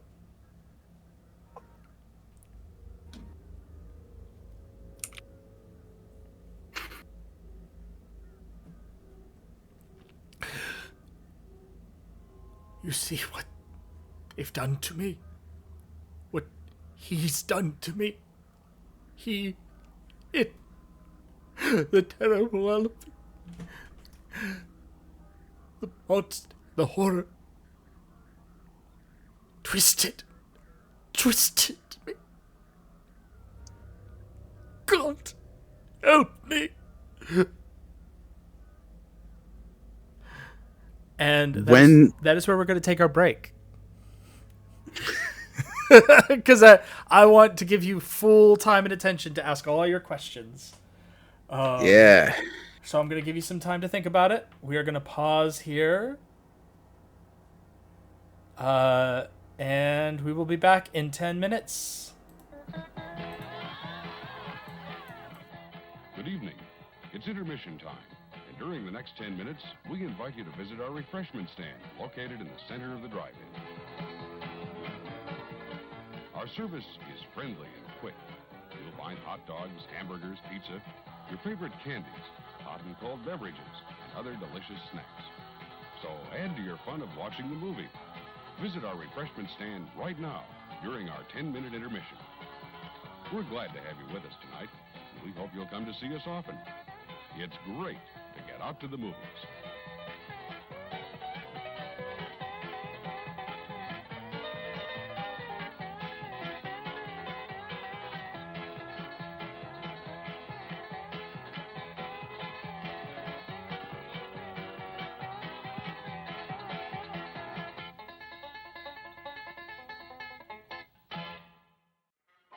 Yum, yum.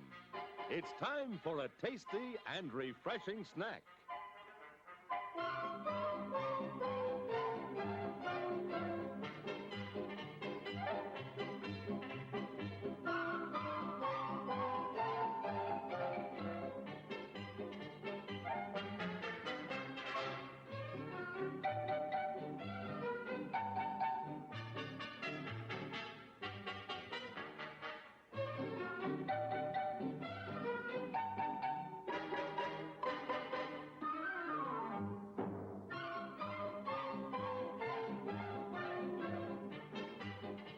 We promise to satisfy your hunger, your thirst, your sweet tooth. So visit our refreshment center now. Let's go! Here's a new taste treat. The corn dog. Plump, juicy wieners are dipped in a thick, golden Southern-style corn batter that seals in all their freshness and flavor. If you like hot dogs, you'll love corn dogs.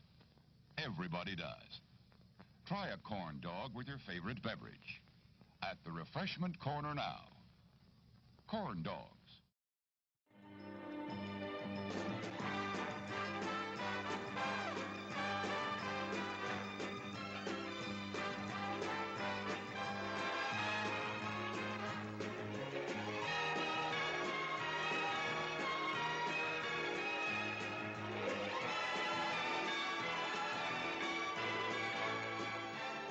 It's refreshment time, folks. Taste that beats the others cold. Pepsi pours it on. Taste that beats the others cold. Pepsi pours it on. Yum, yum. It's a meal in itself. Our all-meat super dog. Enjoy one now. As everyone knows, rainbows usually have a treasure at the end. Let's follow this one and see if we can find the pot of gold. Father, I suppose you've come to claim me treasure. Well, we'd like to see the gold first. Ethan, there's better than gold in here, me lad. No, just look here, no. Candy, refreshing soft drinks, popcorn, ice cream. Well, that's some treasure, but anyone can buy luscious treats like these at the snack bar. You don't tell me. Do you suppose you could get me a job as a snack bar attendant?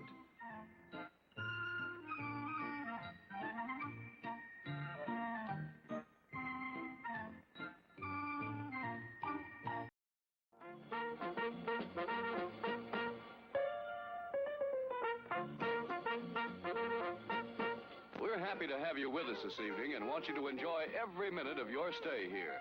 And while you relax and stretch, visit our concession where you'll find something to please you. There are ice-cold drinks, delicious sandwiches, ice cream, coffee and snacks, and many other pleasing treats. Our foods are fresh and tasty, our drinks satisfying and refreshing. They're so good. Visit our snack bar and treat yourself to some delicious Castleberry's pit-cooked barbecue sandwiches. Cook the Castleberry way, slowly over open pits of glowing charcoal, then seasoned with a sauce that's zesty, yet delightfully mild to please the entire family. Also at the snack bar, you'll find popcorn and soft drinks and candy and French fries to go with your Castleberry's barbecue sandwiches. There's plenty of time before the movie starts, so visit our snack bar right now for Castleberry's pit-cooked barbecue sandwiches.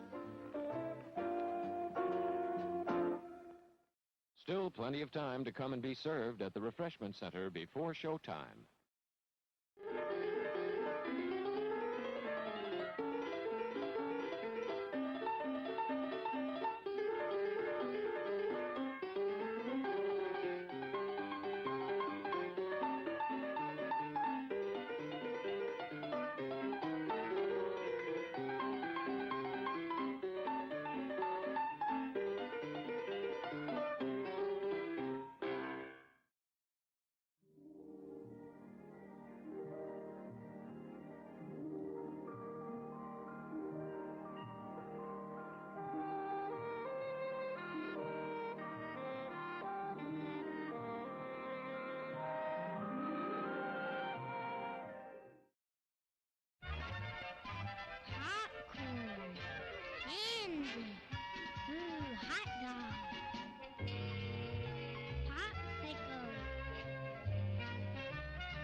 Sparkling soft drinks, steaming hot coffee,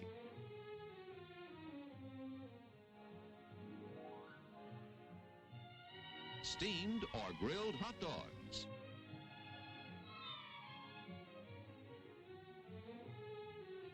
crispy hot fresh French fries.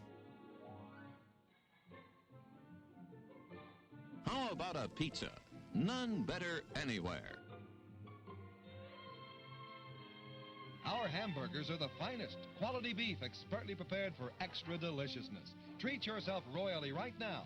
What a hamburger. Folks, it's really delicious, and we know you'll enjoy it too. At our refreshment stand, you'll find these pizza pies, freshly baked to your order. Make sure you get yours and enjoy it now.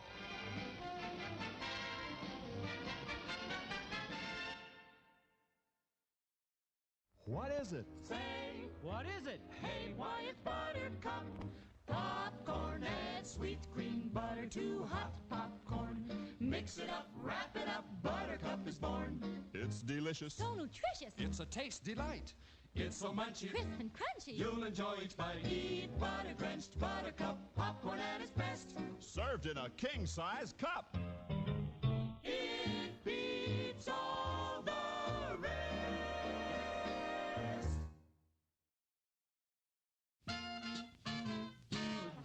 Ice cream bars. It's the handy way to enjoy smooth, rich, creamy ice cream. Get some.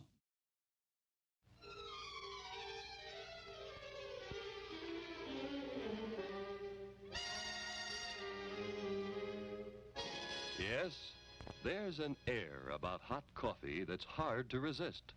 Full-bodied, refreshing hot coffee makes any time a pleasant interlude. Won't you have some now?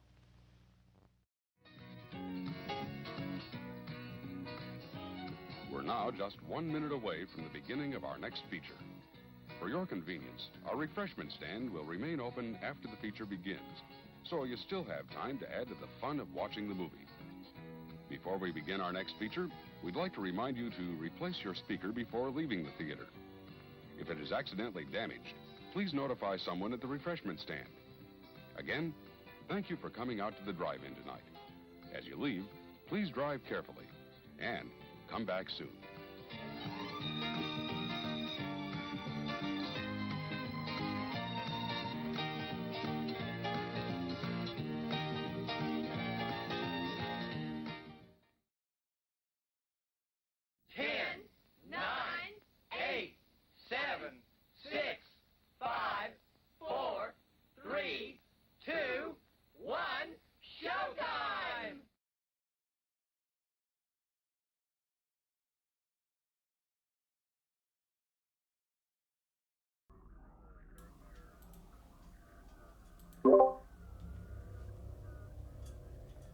All right, welcome back. Everybody here? Yes. Yes. Is the man of the hour here?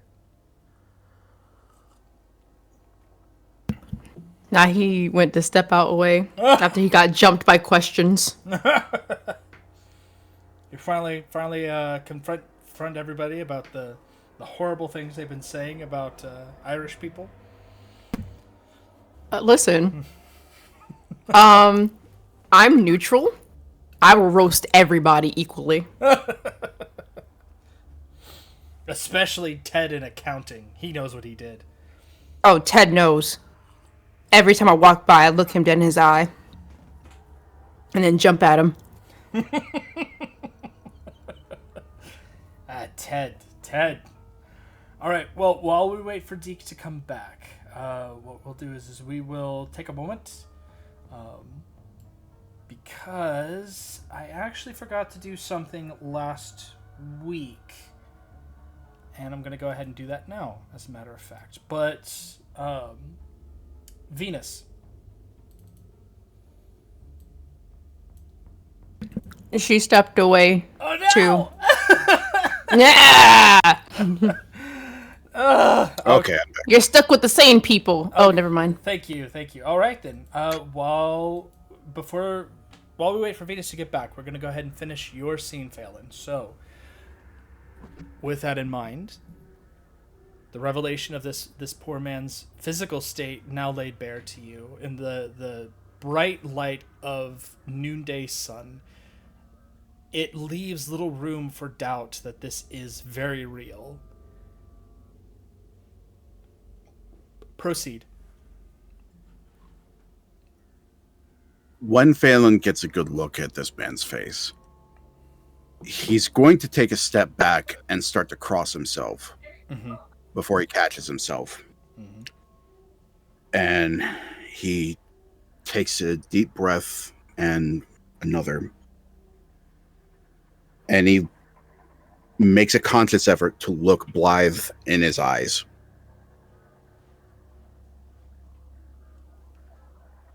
How did this happen? What happened to you?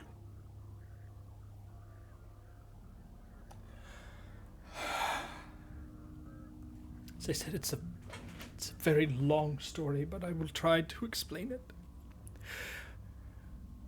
I am a man who has amassed a great amount of wealth with various business ventures and such. I like to travel.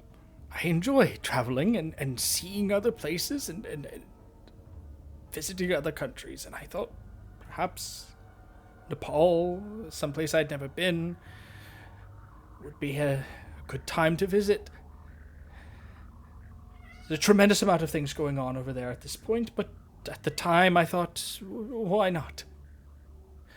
Be daring, after all. You can't take it with you, and then...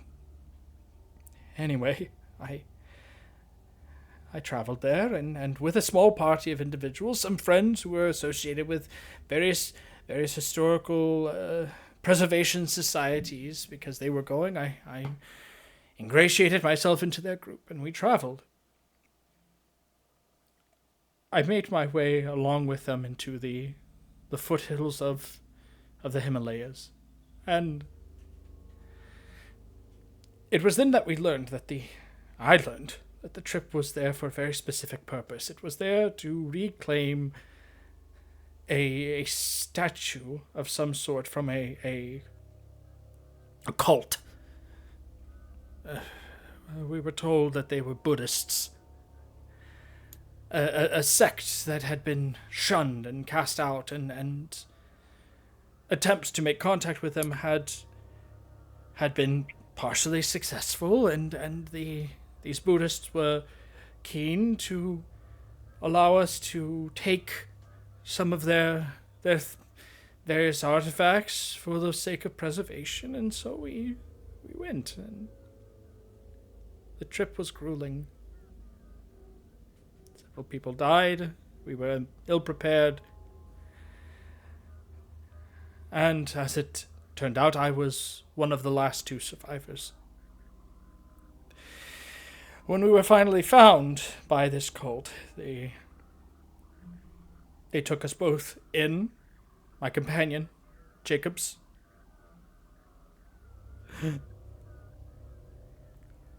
God, the things they did to him. Screams. I knew that my time was short, and so I did the only thing that I could think of. I had heard them talking. I had heard them discussing on the trip there various aspects of their sort of Hindu-Buddhist amalgamation of religion, and I took those words and I spoke them. I spoke them as if they were my own religion, and as I did, they listened to me. And they told me that I was not necessarily to die in the manner that Jacobs had. They were going to prepare me and place me before their deity for test his judgment. I was half starved, crazed with fear, and oh God, I said yes. Anything to live another day, to not experience what I heard going on to poor Jacobs. And so at this point, he reaches up and he grabs your shirt front, if he can. Like, if you step away, he's not going to make an attempt to, but it seems like a spasm kind of response. Phelan is going to grab his wrist and twist it away from him. Okay. Oh, you must understand.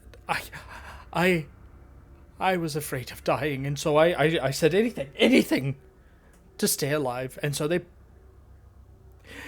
they fed me. They fed me an enormous amount of food. I was almost vomiting by the time it was done, but it was there. It was meat and fruit and wine.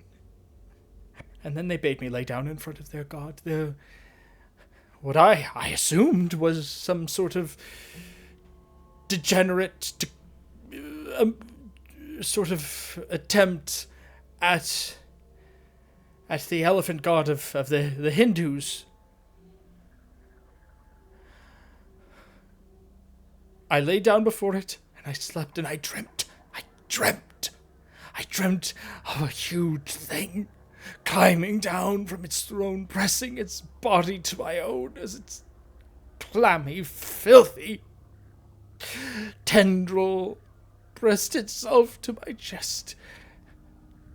And oh God help.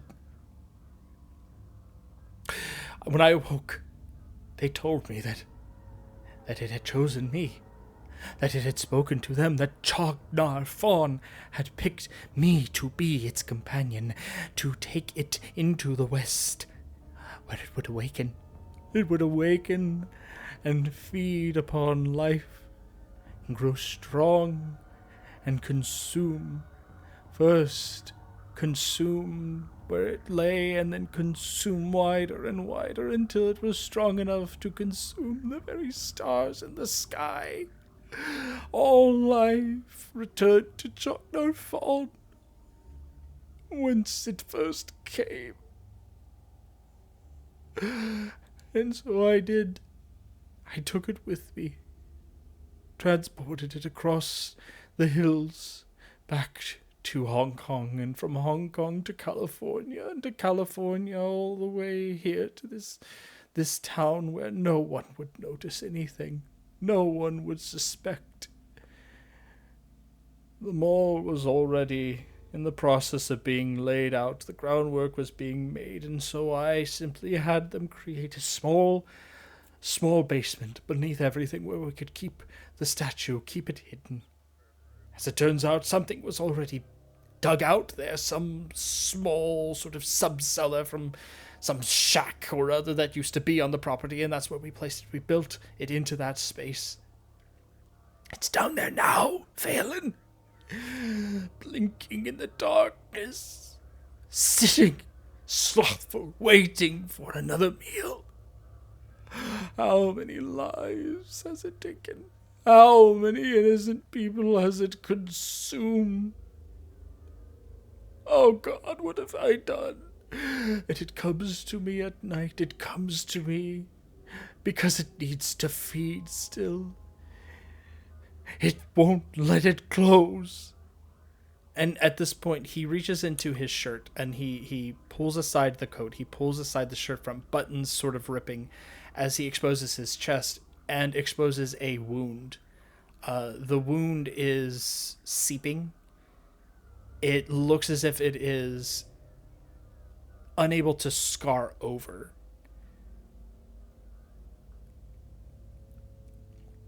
Every night I go to it, I lay before it, and it does this because it needs to feed. But soon it will be the end, and it will not need me anymore. It's picked another companion. Who?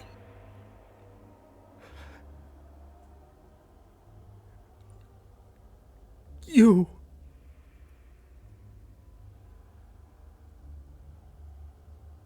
Oh, I am so sorry.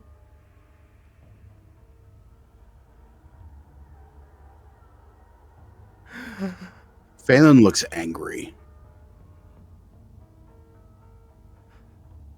Oh, forgive me. I'm not gonna feed that thing. You don't have If I go down there, it's gonna be to stop it. Oh, Phelan, it's chosen you. You cannot resist. None of us can. Yeah. And when it's through, when it has decided it no longer needs you, it will have grown strong. You, the night watchman, the keeper, when it is awake, that is why you were chosen.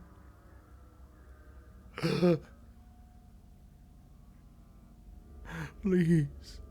And at this point, he has collapsed completely onto the ground. There's an agonized look in his face.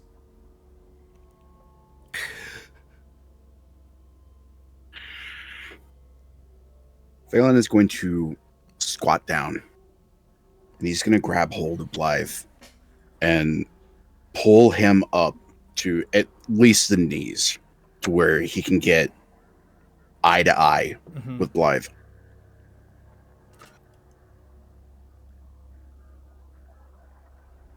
Down in the basement, where this thing sits, waits. You said the statue is down there, right? Yes. Yes. It is down there. The high priests are down there with it. One of them is dead. One of them, my keeper, the keeper of the keeper. It's dead. But there's another. There's another. And it is so angry. They are so angry. Guess what? I'm angry too. How big's the statue? It is, as far as I can measure, when it is inert, when it is asleep, it is not terribly large. It is only 6-7 feet tall. But even then, the eyes deceive. I think that is because it wants us to see it that way. If it were its true size, the size I've seen in my dreams, the size I've seen when it is awake, no one could overlook it. What does the statue look like? A tremendous elephant. Human body. Its tusks crystalline in nature. Ears like membranous wings spreading out. And its nose, its trunk, twisted. The end like a lamprey, feeding, biting, suckling. As it sits there squatting on its filthy throne. Its hands set in the manner of the Hindus. A mockery. A mockery of the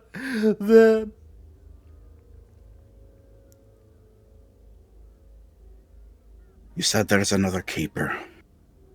Another high priest of the Chochos, yes.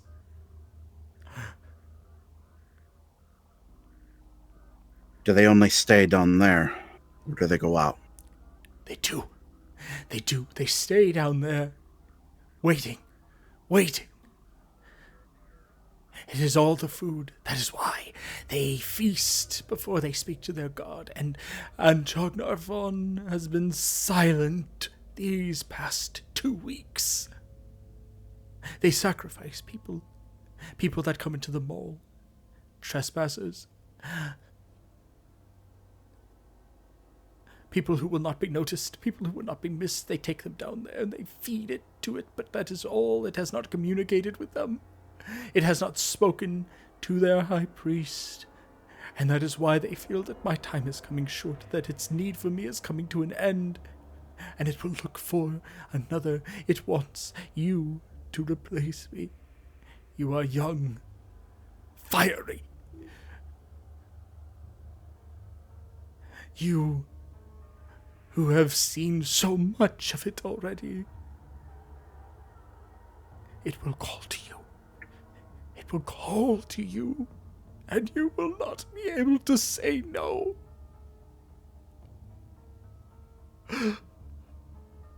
I've got more fire than I can handle. Are there supposed to be any more deliveries? Yes, the food is delivered once a week. It takes that long for them to recover after the ceremony, to call out for their god to speak to them. Once a week. When's the next one? It is every Sunday. As if they have not perverted one religion enough, they have to pervert another.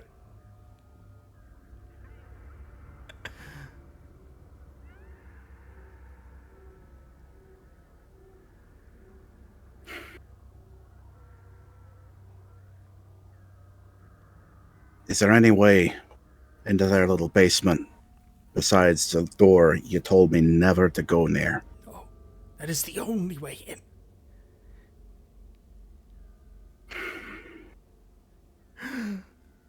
Phelan, I would tell you to run if I thought it would do any good.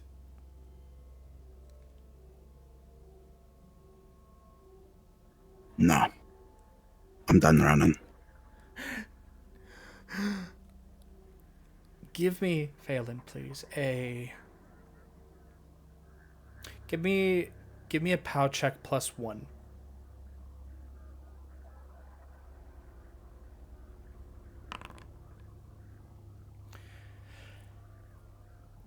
The resolution, the firm, unwavering resolution in your tone seems to give him pause, and he actually calms himself despite the pain that he is clearly in as he's speaking to you. He nods. Then here, and he reaches into his coat and he pulls out a ring of keys. This will open every door in the mall, every last one of them, including the padlock at the bottom in the basement. What is more, it will open my office.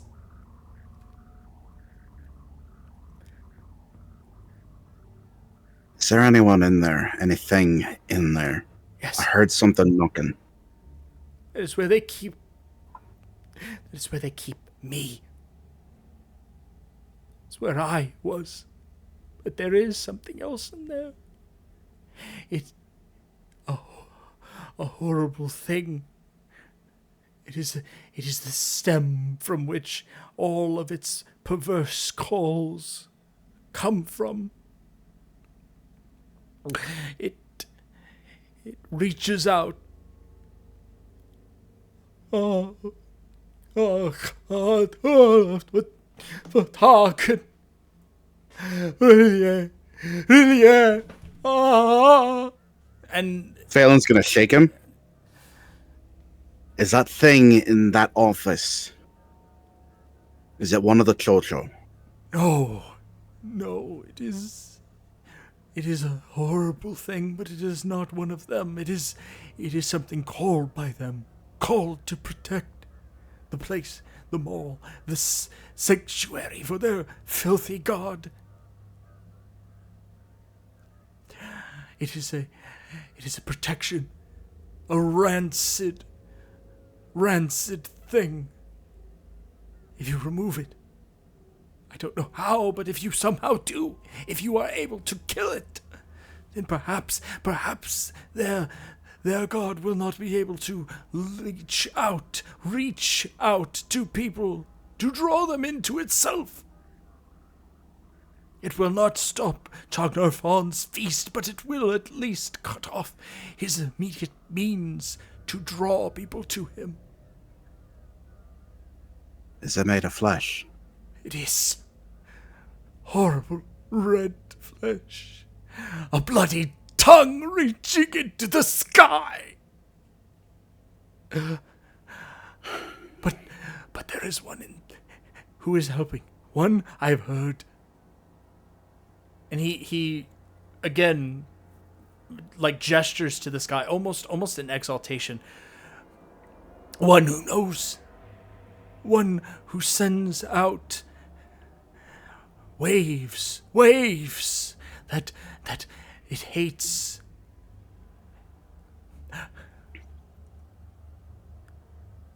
The radio. That whoever is doing it, they hate that radio. The Chocho hate it. They hate the sounds that come from it. In the night when the voice speaks. The voice, what predicts the deaths? Yes, that voice, that sound, whatever it is, whoever it is, they hate it. I don't know why, but they hate it, and they will not, Phelan, listen to me, they will not let anything from that radio, they will not allow any sort of electronics downstairs near their god. No phones, no sound of any kind.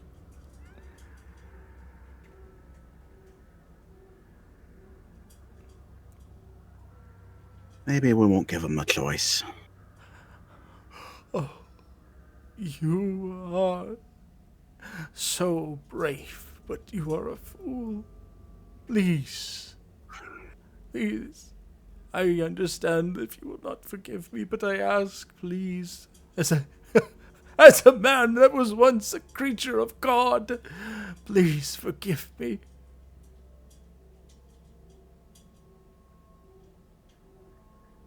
I don't envy what they've done to you. God knows you suffered more than any man should. But you'll forgive me if I don't have a lot of sympathy for a rich man who goes to corners of the world he don't belong and plunders what ain't his in the name of preservation, science, posterity, civilization. No. You may not deserve this, but I don't think it's entirely unwarranted.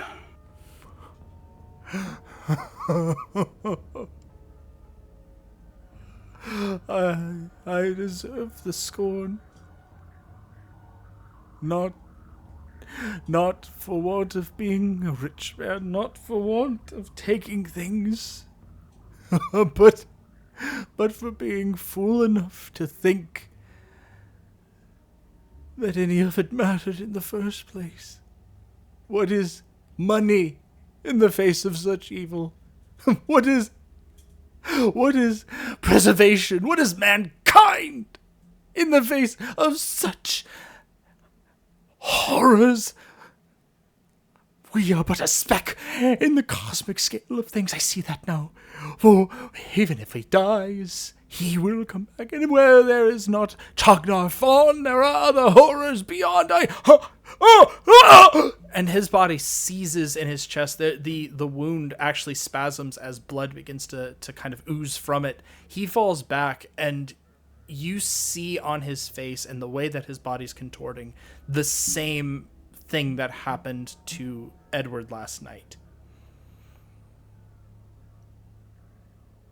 Phelan steps back and he looks around for anybody watching him. Give me a spot hidden.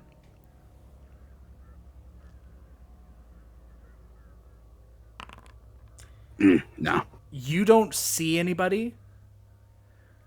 And as he lays there, give me a listen check, please. You see his mouth moving like he's trying to speak. Give me a listen check.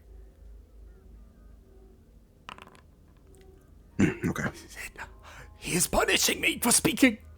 Chognar Fawn, his hand around my heart, clutching, clawing, crushing. And with one final death rattle in his voice, a sound of complete loss, the sound of a man who has been thrown into the pit. He falls down and does not move anymore.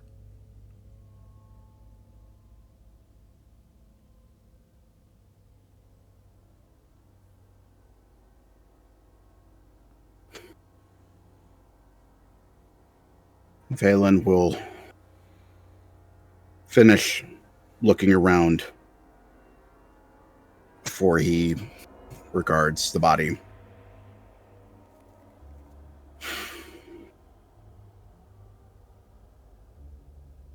God have mercy on you, Mr. Blythe. And he sets about trying to dispose of the body.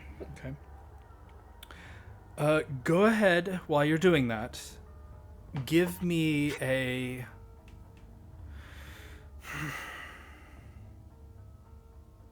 Give me a spot hidden. Okay. That's better. As you're moving him around, you actually find inside of his coat, in a sort of leather wrapped like envelope, kind of like for protection, there is, well, like I said, a sort of flat leather case. It looks like it's for possibly holding documents. Yeah, when he finds that, he'll open that up, see what's inside. It Judging by the way that it looks, sort of the letterhead, the way that it reads, you're no expert at law, but this reads like a will and testament. A last will and testament.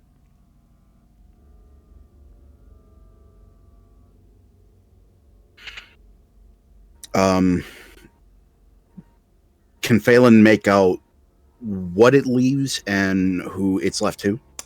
Give me a law or a library use. Okay. Let's see. Okay. Okay. Ooh. Reading through it, again, you're not up on inheritance law, but you understand enough of the sort of jargon here to understand that this last will and testament is signed by Mr. Blythe. It was dated about 3 or 4 days ago. It is leaving the entirety of his stock in Blythe Industries, his property, his money in various banks, which it outlines, but again, that's sort of jargon that's a little out of your range. But by and large, it looks like the entirety of his estate is being left to you.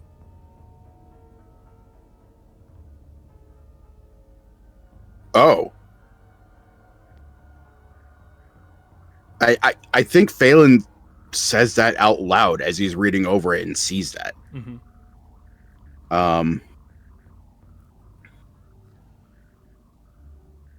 Okay.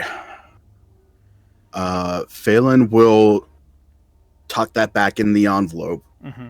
and stash that on his person. Like I think he'll like stick the envelope like halfway down the back of his pants and like pull his shirt down over it to just make sure it doesn't go anywhere. Mm-hmm. And he's gonna finish. Yeah, he's gonna finish trying to. Yeah, nobody comes out here. He's gonna try and bury the body here. Okay. Like under the gazebo as much as he can. With what tools, or is this barehanded? Fuck. I suppose it is a lot to ask if there is a shovel or any kind of tool anywhere nearby, like gardening tools or anything. That would be a luck roll. Oh, that would have been a much different prospect last session. Let's see. No. While you attempt to hide the body with no tools, we're going to pan the camera over to Edward. Now, Ed, after you had been discharged from the hospital, you are picked up by Angel. You are unmolested in any way by anything. You know, no creeping terrors come to you in the night. The hospital food is bland. That's the worst part of the entire experience. It's just the food's kind of whatever. But that's hospital food. When you are back in the car with Angel, you two have a drive together. What are you... After picking him up, Angel, where are you guys headed?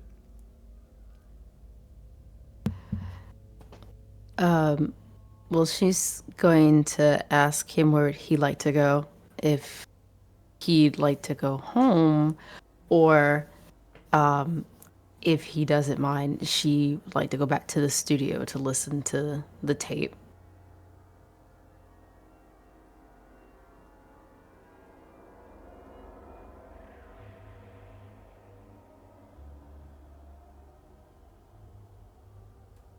Ed?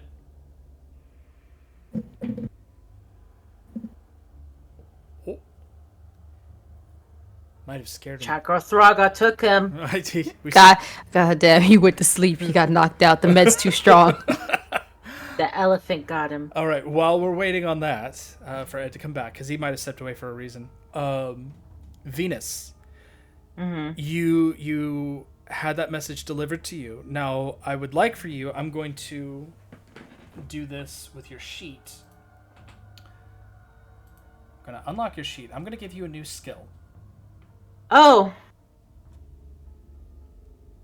Give me a moment here. I don't like this. I don't want it. Well, you never have to use it, but okay. But it exists.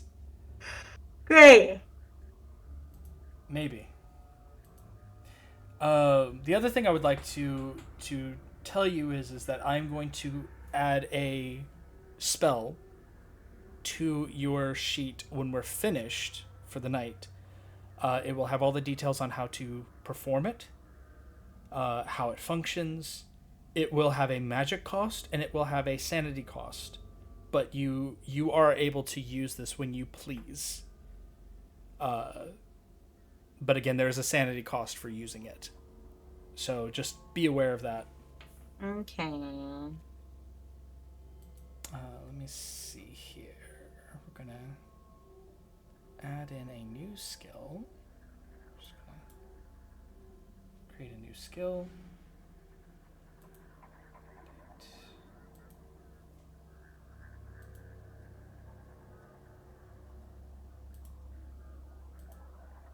Skill.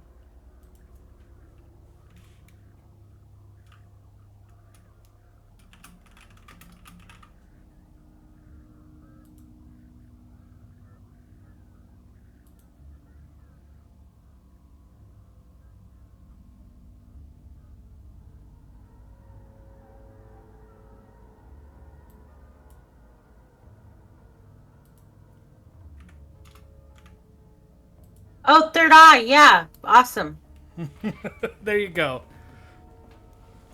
But yeah, I will put in the spell at the end of the session. In the meantime, again, while we wait for Ed to come back, unless he's back, James, you with us? Nope. Okay. Telling y'all, Chathra got him. Taking that information that you received from Albert, what are you doing?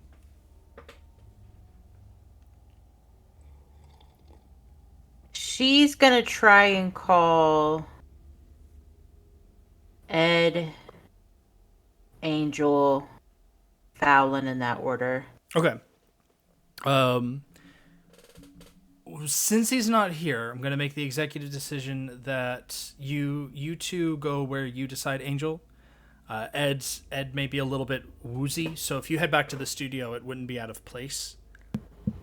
Yeah, studio. So when you attempt to call Ed, there's no response, Venus, which it doesn't necessarily send up any red flags just yet, just because he was in the hospital. It makes sense. So when you call the studio, there's a ring. Give me a second. You've been there, I would say. Actually, I'll do a luck roll. Not for you, Venus. You, Angel, just to see if you get there before she calls. Okay, yeah, you're there with enough time to maybe have gotten Ed settled, but not enough time to listen to the reels just yet. When the phone rings again. She's going to answer it, but not say anything. Okay. You hear the line pick up, Venus, but there's no response on the other end. Angel? Angel, it's Venus. Is this the part where you're going to cuss me out? Because the last attempt was pretty awful. I mean, unless you did in my car again, for whatever reason. I guess that would be a reason why, but nothing in particular. Who cussed at you? Alright, I'll bite. I'll believe you. Hi. Hello? Well, the last phone call I got was from a nurse who suddenly decided to drop a bass and call me all sorts of names in the book. Not creative in the slightest. So. So you met my friend then back at the mall. Okay. Yeah, nice fellow, isn't he? Quite possible, but he was polite enough to tell me that Edward was ready to be picked up. I just had him settled in another room. I don't like that he knew that Edward was ready. Like I said, a common courtesy. I like that at least. So, I do want to let you know, before I get into anything else, those things that we saw, they were wearing people clothes. So keep that in mind. I'm not saying everyone's a monster, I'm just saying there's a probable chance that they might be. I'm sure they make clothes for smaller people. And she makes a noise. She goes, anyways, I got a tip. I think we all need to visit the artist circles soon. I think we got more books for Edward to decipher. That's if he's well enough to do so. One of us gonna be able to then. Well, I just came back with some news myself that I wasn't able to share the last time I was there, last time we got together. And I swear if another phone call interrupts me, I need to listen to this tape, though I feel we all should listen to this tape, just in case. Okay, let me call Fallon, we'll head over. Okay. So she'll hang up and she hangs up. Okay. And then she'll dial for Fallon.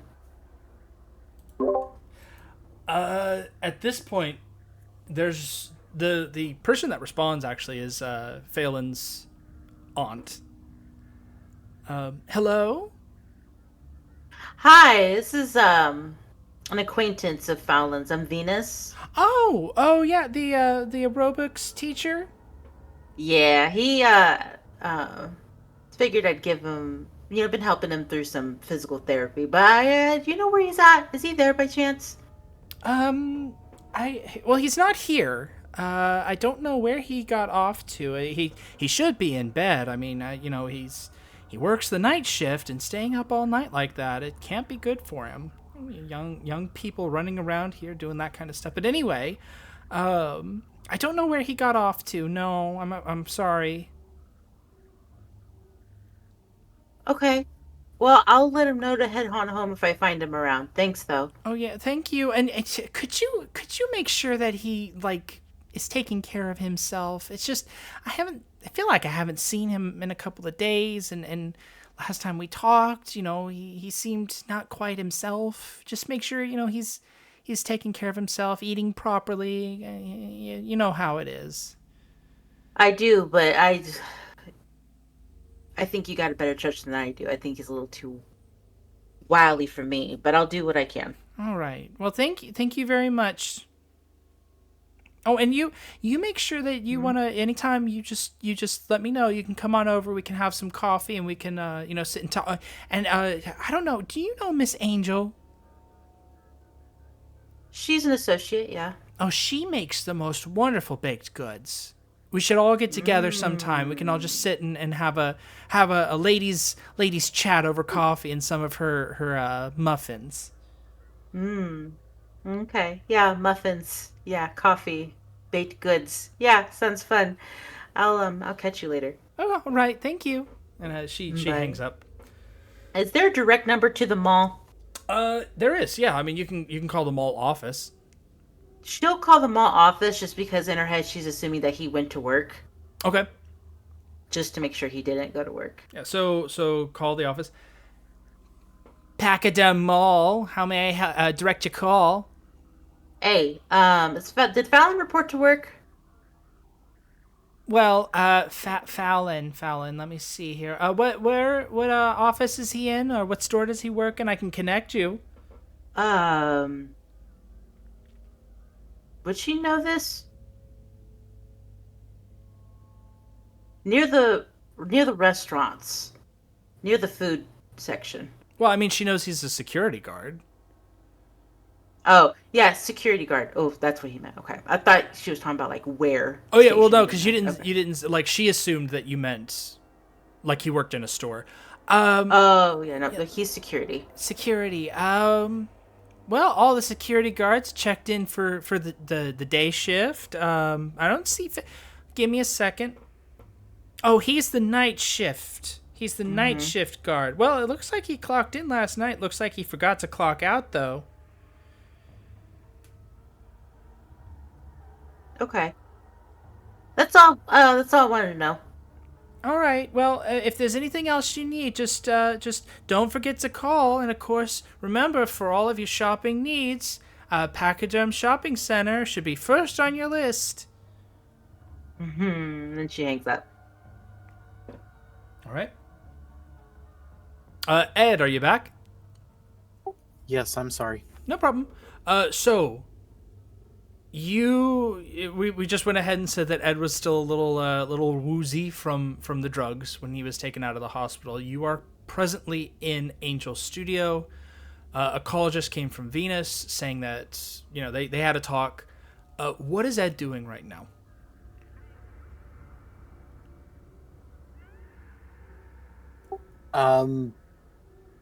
Ed would have been cataloging what had happened to him over the last day, and definitely taken some notes down about the bruise, so that way when he gets back to his apartment, he can start researching in the books he has in his collection. Sounds good. Okay. So with that, I'm going to ask at this point, Phelan, is he attempting to hide the body, like actually dig a hole for this? If so, how? If not, what is he doing? Whoa, what body? Oh, he wasn't there when that happened. So what's his face had a heart attack just like you did and died. Mr. Blythe? Yeah. Yeah. Yup. Oh shit. Yeah, That's what I said. Because he was asking him questions, and apparently they went to a different country. They took things. He pretty much was let's save that for the meetup. Let's save that for the meetup. Yeah. Okay. In the meantime, we just need to know how Phelan is dealing with the body.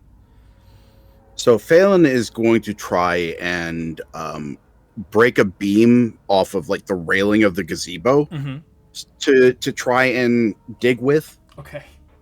We're getting real creative here. So give me a. This will be a general strength check, not only for breaking the beam off, but digging the hole, making an attempt here. Okay. All right. Ah. What I'm going to do is I'm going to give you an intelligence check. With this intelligence check comes a caveat in that if you pass, then I will basically let you have all of the other, what would have been a bunch of other rolls, be free. So give me the intelligence roll first. Okay. Oh, it's 1 point. I'll spend it. Okay. 1 point.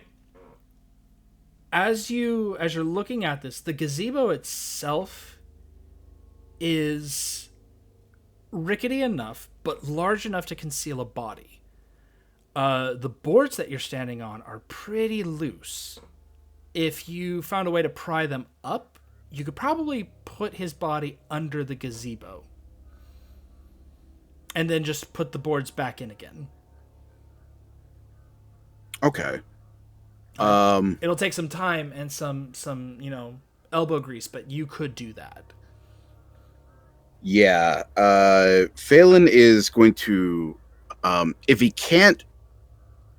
it looks like they're not loose enough that he can just pull them up by hand, he's going to try and find a rock or some kind of sturdy branch to try and pry floorboards loose to start making that hole. And let me double check what he has on him. I don't think he has anything that could cover up the smell of a rotting body. So no, but you do have a crowbar. Anything.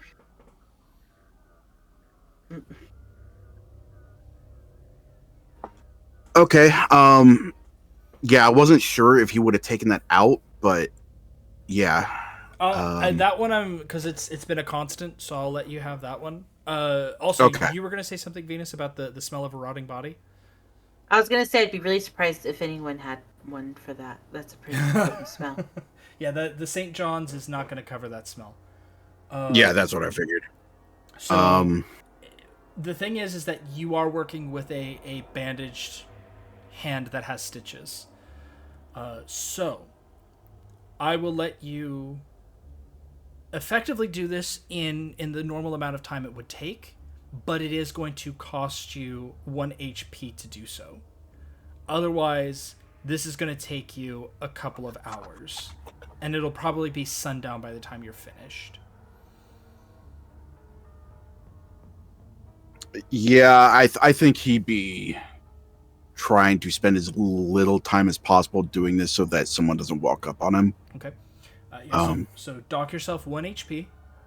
Yeah. As your bandages start to bleed a little bit, the stitches are dangerously close to coming undone, but you do manage to pry up these boards, deposit Mr. Blythe underneath of them. You get one last look at that hideously mutated face before you start putting it back. The crowbar makes for a good enough hammer to get the nails back into place, at least in some respects, so they look decent. Yeah, and he is going to make a note to come back here when he's had some time to prepare to open up the floorboards again and try and bury him good and proper, so that there isn't that smell attracting things or maybe even people here. All right. So with that, you finish up. Your hand is, like I said, the bandages are turning a little red, but you are able to head back to wherever it is you were going to head back to. So yeah, once you finish the job, where is Phelan headed? He is going to... He's going to go home. Okay. Now, are you going to make an attempt to hide your hand?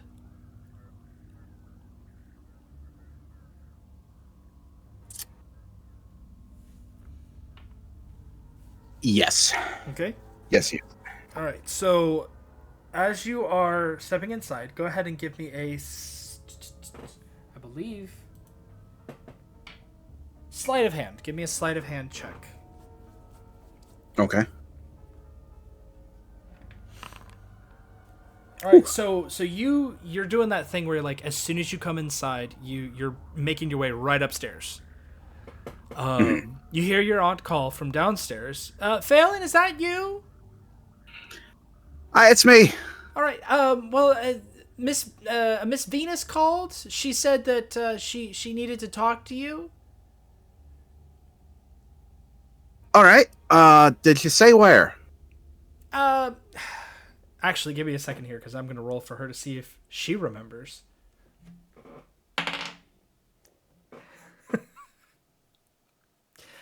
I don't remember, honestly. I was a little distracted. I was actually in the process of baking and trying to. I can't seem to get the recipe just the way that Miss Angel does it. I think she said something about a studio. Maybe I don't know. I'm sorry. No, nothing to apologize for. You told me exactly what I needed to know. Thank you so much, Auntie. All right. Well, just take care of yourself, and then she, like, you hear her walking over to the door. Oh, you're tracking in mud. What are you doing anyway? And it sounds like more like a rhetorical question than anything else. But you're permitted to go do whatever you're going to do. Yeah, as he hears her drawing closer, like, he is desperately trying to, like, clean his hand up and, like, basically get himself a little more cleaned up. I just went to the park. I didn't think. I'm sorry. I'll get that cleaned up before I head back out to meet with Venus. All right. So with that, I'm going to ask, because we got about a half hour or so before 11 o'clock. Do we want to start the meetup now with everybody comparing notes?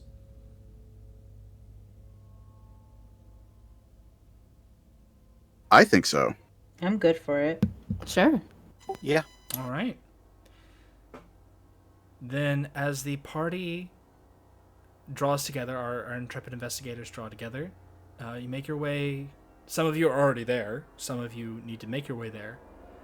Venus, did you actually tell his aunt to meet you at the studio?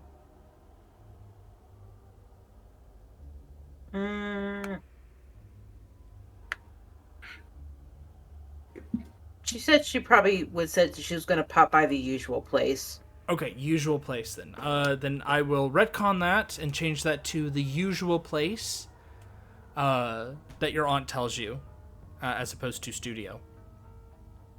Phelan would have told her the same thing, but he has no fucking idea what Venus meant by that, so he is going to go see Angel. Okay. Thankfully, that's the right choice. Yay! You flipped a coin and you got heads. So you make your way over after cleaning yourself up a little bit, reapplying the bandages, seeing the damage done to your hand, which is like I said, the stitches were tested, but the doctor did a bang up job with the stitching, so they're holding enough. As you make your way over to the studio, as you all come together, Angel, you have had enough time to get the music squared up. Thankfully, nobody else has called. If you'd like to, you could always take the phone off the hook. Someone's just gonna call and she's just gonna rip the phone out and just chuck it. Because it is the old way of doing it was you would just take the phone off the receiver and they'd get a busy signal. Now she's trying to take the cord out that's connecting everything so and just chuck the whole thing. Just disconnecting the whole phone. All right, so you disconnect the phone entirely from the wall. As Ed, you kind of hear her doing this. And you have those moments where you're thinking to yourself, no, I've been trying to research before and had to do that. Like, that's a reasonable response. Flashbacks to her attacking the wind chime at the shop. But yes, you all come together. Once again. Go ahead. With a little caveat, if we can run by Miss Ichihara's first, so I can pick up some of my materials. Yeah, you're not too far. Yeah. So that'd be... I'll allow that before they get there, if Angel wants to drive you. Yeah, we right down the street. Yeah. So you head over to Miss Ichihara's. Do you have Angel wait outside, Ed? Only if she doesn't want to wait in the parlor. But I must warn you, she'll probably try to feed you. Nah, she gonna chill in the car. Okay. What books are you bringing, Ed?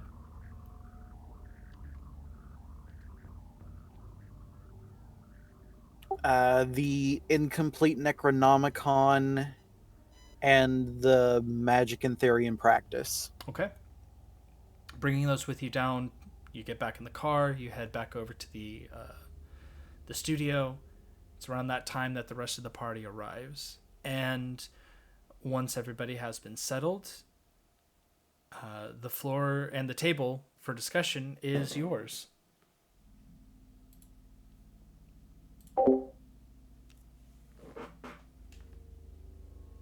Want me to go first, Angel, or do you want to do the music now? Angel will do the music last. How does Fallon look like, too, by the way? How do you look, Fallon? Like, how levels of shitty do you look right now? He looks fine. He's cleaned up. Okay. But she does squint at Fallon. She goes, I tried calling you. Where were you? Had a meeting.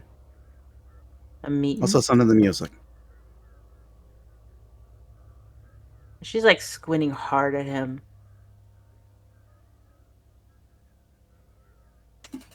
I got a call from one of my own.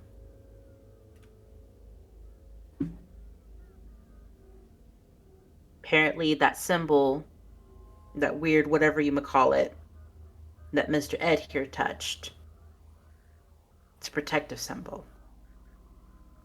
He told me that elephant thing hates the shit out of that. And whoever touches it, he'll hate the shit out of him too. Which one of your people told you that? His name's Al. Gifted and, with other sites. Albert. That's his name, yeah. You know him? Damn right I don't know him. I brought Ed to meet with him a few days back. He asked us to meet him. Retcon. A month back. Oh. Yeah, he asked us to later on meet him up in the artist place up there. Apparently he's got us some books. But he knows a lot. He knows a lot. And apparently I'm a wizard.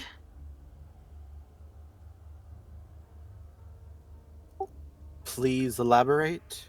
Not that kind. I'm just... Oh, fuck. What did he even say? Okay, so do you remember when we're all at the mall? And there was time?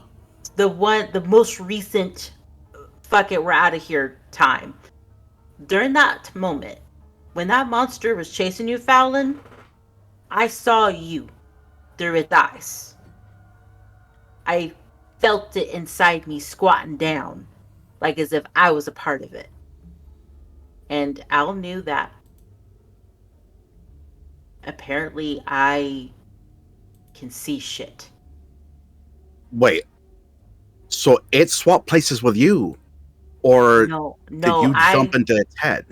Yeah, I don't think I jumped into it. I was able to see through him though. I was able to see you through its eyes. Yes. How long were you in there? I was only in there for a moment and then I booked it. That's it. Okay. I saw you once, I saw it, and then I saw it crouching for you, and then it was running, and then that was it. Then it was out of my head. Apparently, it's an ability. I don't like it. I'm not gonna fucking use it if I don't have to. But he did say we had books that Ed would probably like, and Ed is likely gonna be a target. I don't know what it means about touching it. He says apparently touching it gives you a mark, gives you like a target on the back of your neck. I'm not sure if you mean that literally or metaphorically. Metaphorically, I'm hoping not physically. She's like giving Ed the eyeball. Ed kind of undoes the cup, half the buttons on his dress shirt, and kind of pulls it aside to reveal the 5-pointed bruise over his heart. Oh shit, Ed.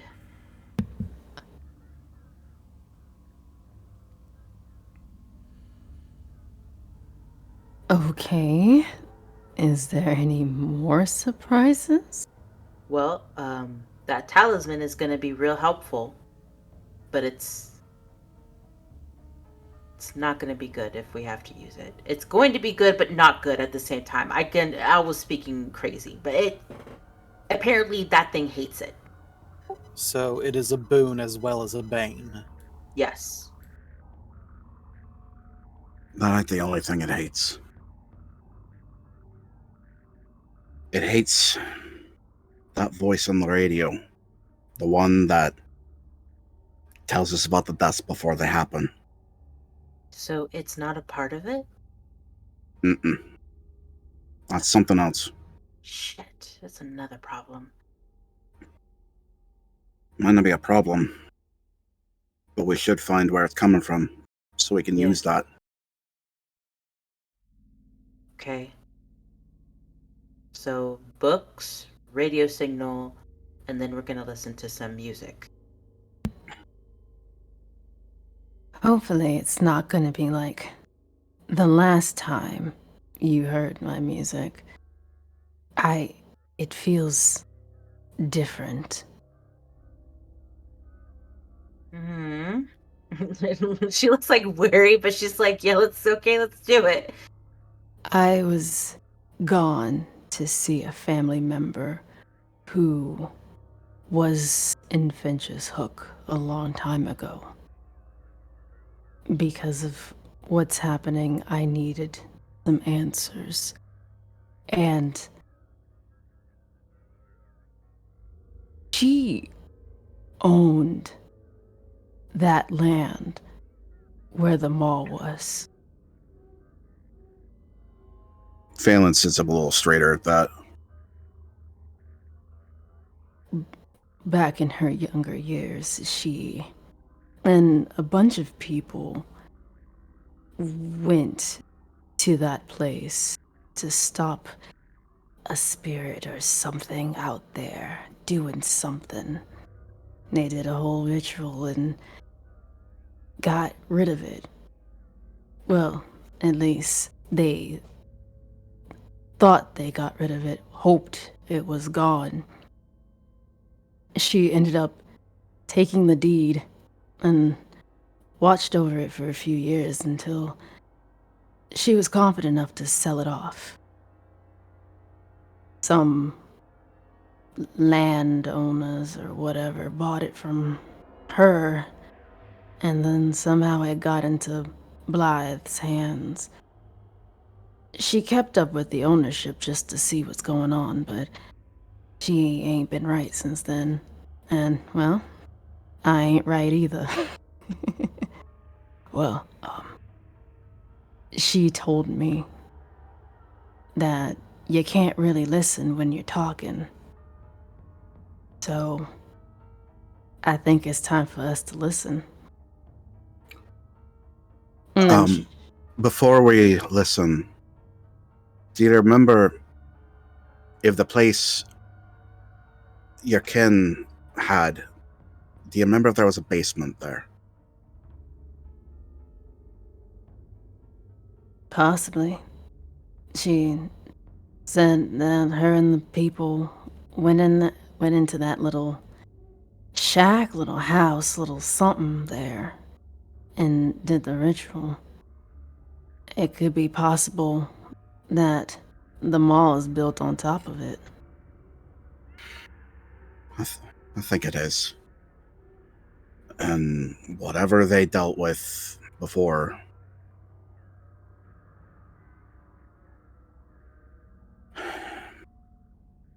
there's something else there now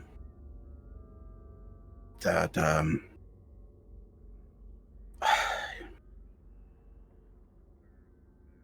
Cagnar Fon is there now. Angel, did your aunt happen to mention if this spirit or force they combated before had a name or any kind of description? No, they didn't know what it was. They was sent there by someone else, a mutual friend of the group, to get rid of it for him. No, I can tell you now. Cagnar Fon wasn't there way back when. Blythe brought it. How do you know that? I met with him today. And I saw his face. And he was changed. That thing has been using him. He brought a statue, he thought, from the Himalayas. And that statue, this Cagnar Fon, sat down in that basement under the mall. And the Chocho are feeding people to it. And Blythe was its keeper until I killed that assistant of his, one of their high priests, turns out. High priests? One or two. Oh, there's a whole fucking cult down there. And it seems it wants me to replace Blythe. Fuck out of here. Why?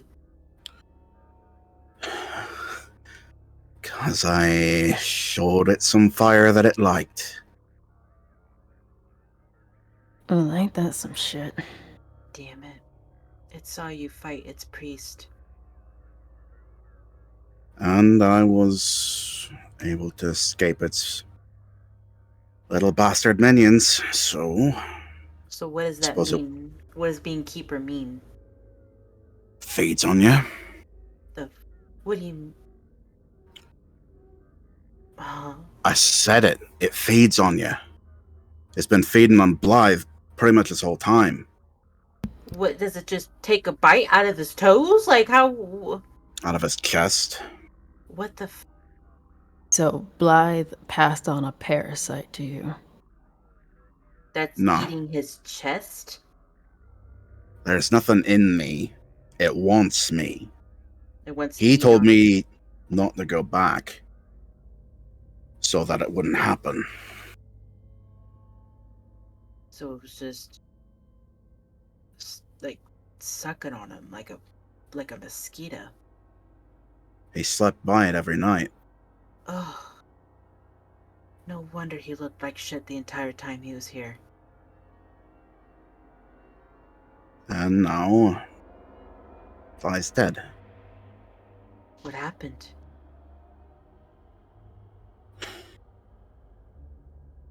I did what I tried to do to Ed. Except this time it worked. The heart attack. He dropped dead. So the heart attack wasn't from the stone. It was from him preventing you from touching the stone, Ed. That heart attack was Cognar Fawn reaching out. It might have been the sign that stopped it. It might have been Ed just... He was too strong for it. Blythe wasn't in any state to say no to the thing. Poor bastard. Nah. Ain't nothing poor about him. Plenty bastard, though. Well, if that was its way of reaching out, I do hope that it will keep its hands to itself in the future. No. It's gonna do anything but. Unless we stop it. You said 1 out of 2 priests, right? So we got 1 out of 2 priests, and then we got however many fuck little assholes are down there right now, right? That's right. And apparently one of them just tried to reach Angel before I called her.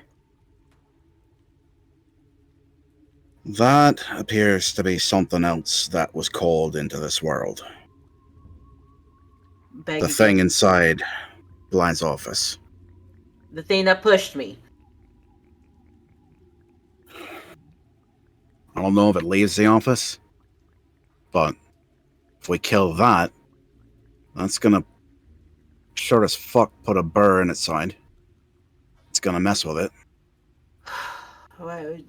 Did he... Any, like, cheat sheets or any hints? What it hates? We blow it up? Radio? I'm gonna open that door and I'm gonna set it on fire.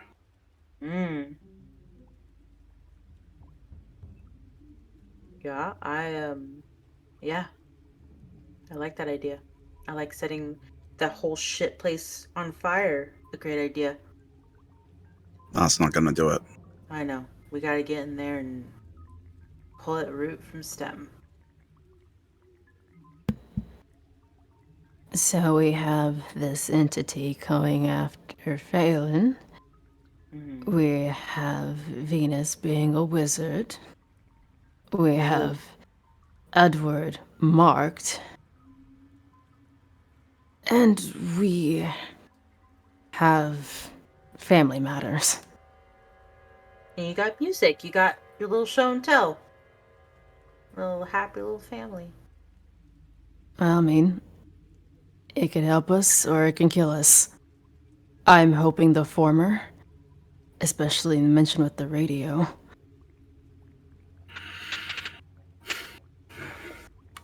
All right, I'm ready. Let's give it a listen. She just looks up for a second and then nods, like she's talking to herself, like, yeah, this is gonna be a banger. And then plays the record. All right. So you put on the reels, you switch it on, it begins to play.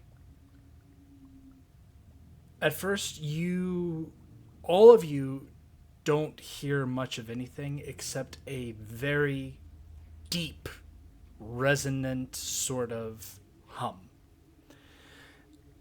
Looking at the actual readout,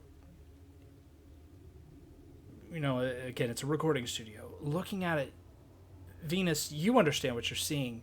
I'll ask anybody else that wants to. You can either do a hard education check, or if you have it or want to try it, I'll also allow a electronics roll, and that is electronics, actual electronics. Okay, you said it was a hard education check? Yes. Okay.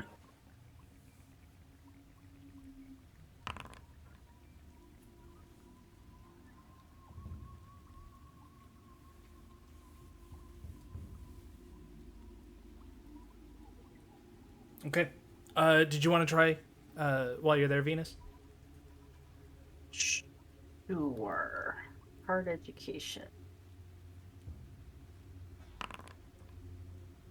All right. Nope. So, Angel, while you're listening to this low resonant hum, you see what's on the dials here.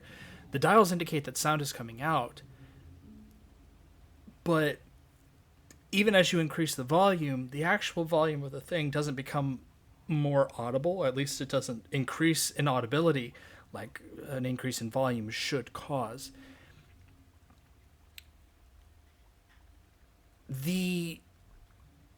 Because again, these are not electronics in the way that we have them. These are dials. These are needles on displays. It is constant. Now, when you were playing this, you made alterations. Like you had variations. You had melodies. You had an entire beat. Everything that would make a song was there. But when you're playing this, when it's playing back, it is just a low tone. I would like for everybody to actually go ahead and give me a POW check, except for Angel.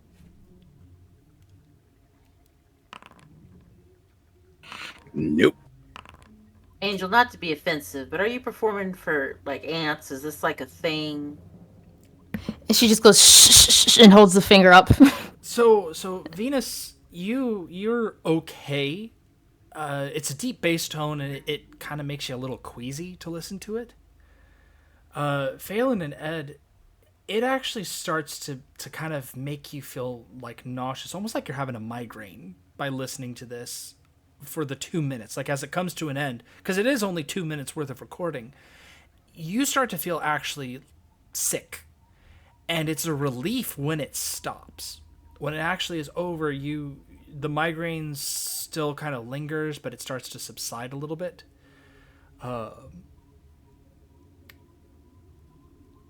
That is what you experience. Phelan's kind of hunched over at the end of it, and he's got a hand to his head. And when it stops, he doesn't look up. He just asks, "What the hell did you do to Gemini to get that?" I didn't hear shit. What did y'all hear? You didn't hear that humming? No. Well, you heard the Nothing. humming. It just didn't afflict you in the same way. I heard like a little that's about it. And we've established you got some weird magic brain now. What did you do, Angel? I played. Just like a note the whole time? No, it was much more. It was a lot more. Maybe it just couldn't pick it up. Maybe it needs to be at a different frequency. Maybe You said frequency, right? Yes. So frequency. And that thing doesn't like radio because of the frequency. Why did you record that? Since the last couple of times I've played, weird and strange things happened. And with speaking with my family, speaking with my aunt the last time, She spoke as if these things are happening, and it's like speaking. You can't hear yourself when you're speaking, so you have to listen. So I thought maybe when I'm in these moods, maybe it's something telling me something. So I've recorded it. But all you heard was humming. Maybe we just can't hear it. Maybe it was something playing through you. Because if that thing doesn't like frequency and it made them feel sick, maybe that's what it hates. Maybe you just performed something that only it can hear.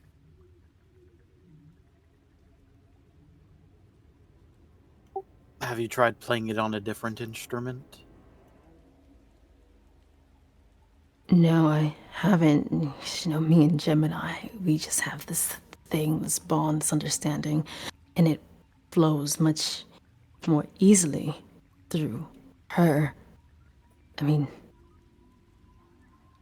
maybe if it was live, it would sound different, but it was just me here.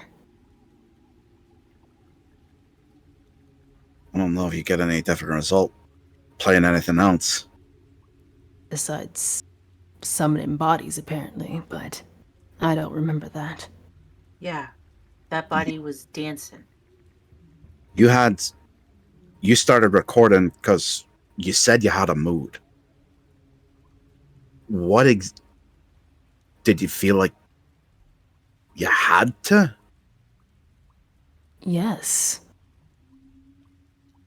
I always have to succumb to the music.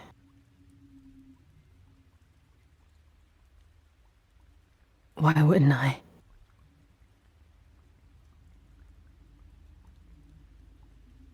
I don't know. I think that's your gift, Angel. I think something's playing through you. Mm-hmm.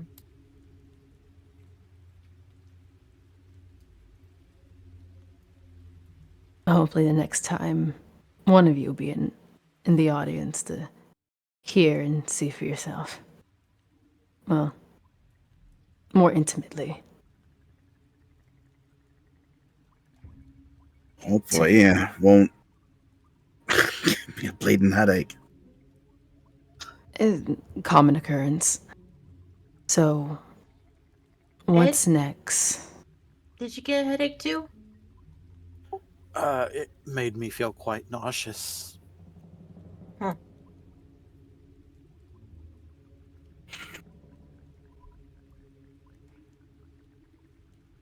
Okay.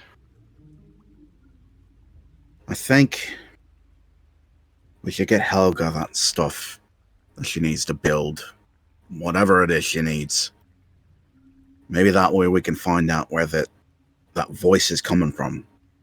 And we can have ourselves a little chat with whoever's making a strange broadcast.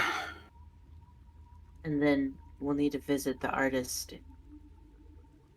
What was it called? Like the artist square or something? The colony where Artist colony. There we go. I'll give Albert a call and let him know to expect us. Don't drop by unannounced. Don't go in that studio.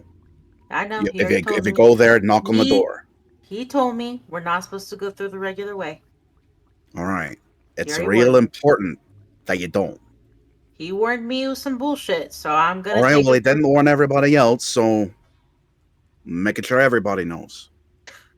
I can maybe give Helga the reel too, or the tape too. Maybe she can hear something.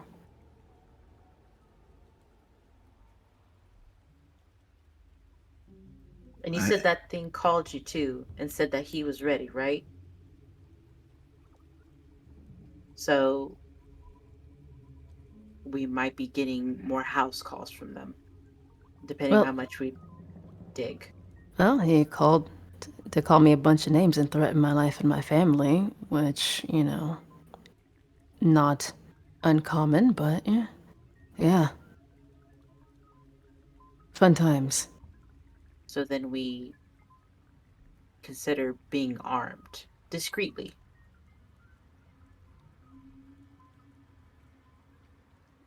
But I have a bad feeling that they're not going to let us just wander around wherever we want now anymore. On that note, don't call the Hayden household anymore for the time being. I'm not going to be there. I think I actually called the mall first, worried that you actually went back there. I had nowhere else. But I didn't want to make that a habit. And I tried not to scare her. Oh, you mean call for you? Don't. She just kind of smiles. Knowing smile. I understand you're friends now, and that's whatever it's gonna be. But at least for now, don't call there. I don't want anyone to have a reason to call.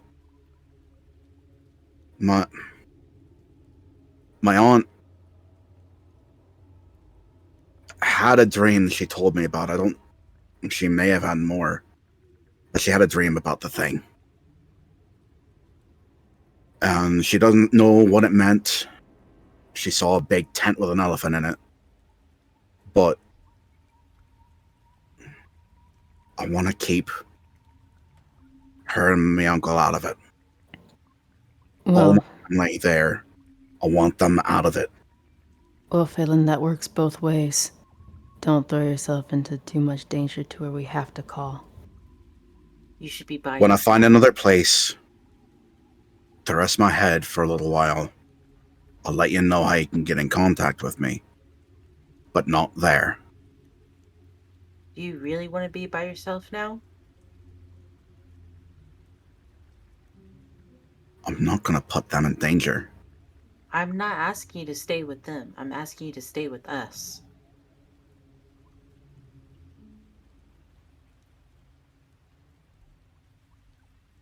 They stuck a fat target behind you, right in the middle of your spine, and they will pounce the moment they have a chance. If they can make house calls to her and be telling her when Ed is ready, they got eyes. And they're going to be waiting for you. I don't think you should be alone anymore. I know a little bit about surveillance and how to avoid it. I am going to make arrangements. I am not without resources. I'll let you know how you can find me once I have that set up. Just at least have a gun on you. At least consider a firearm now.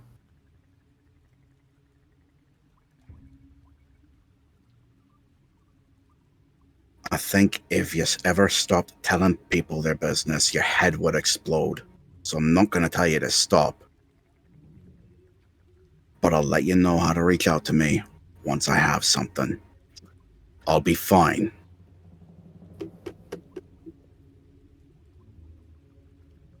We need to gather anything we can get our hands on. Maybe Helga has things that can help. Maybe I have people I can reach out to. Maybe you have people you can reach out to. But we gotta go back to that mall. We gotta clear the fucking place out. Is Edward scribbling? Yes. Okay, she's definitely looking over his shoulder to see what he's writing down. If he has books... He said Ed about translating them. So it's gonna be some sort of magical woo-woo bullshit. So there's already another thing we can use.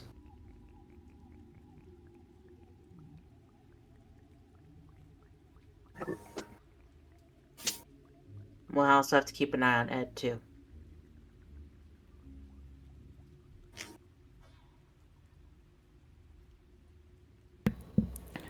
Well, I guess that's what we're doing.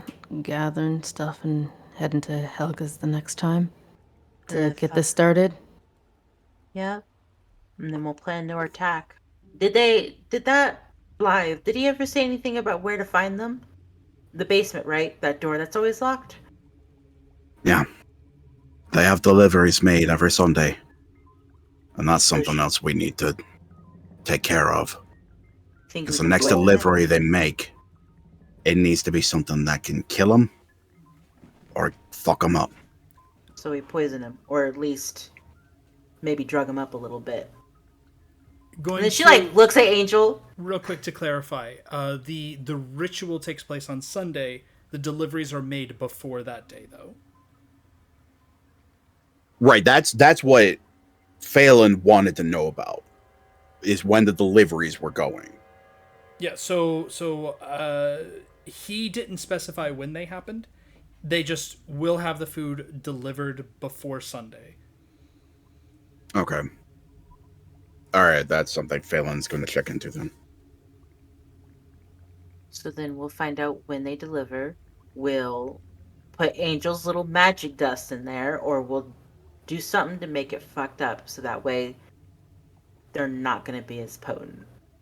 Arsenic or rat poison, probably preferably. Given that they don't outright smell it. I carry those, but I don't think I put those in food before. Like in meat and sugar. I mean, it tastes kind of... And she's like kind of making a face. She's like, I don't think... I mean, She's like, do people do? Would we eat that? Arsenic has a slightly garlicky smell. They may not be able to suss it out. Like a seasonal rub. Good idea. Give me... Everybody, please. Please give me an intelligence roll. Bro, if something's fucking spooky happening, I don't want it. Dang it. Yeah! Venus, it's not spooky. You're remembering what he had purchased when you were at the grocery store. It had been a large amount of meat. It was, of course, all raw because that's how you buy it from the butcher. There was also a substantial amount of vegetables and fruit.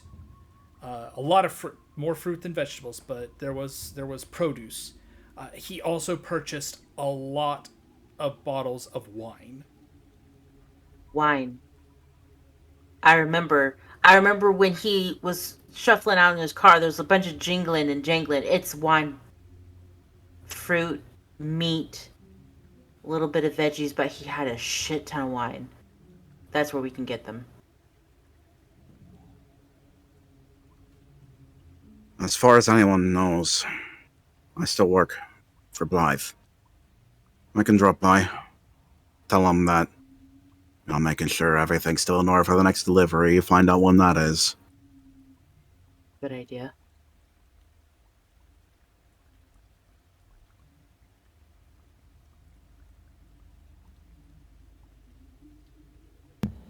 Did he say anything else?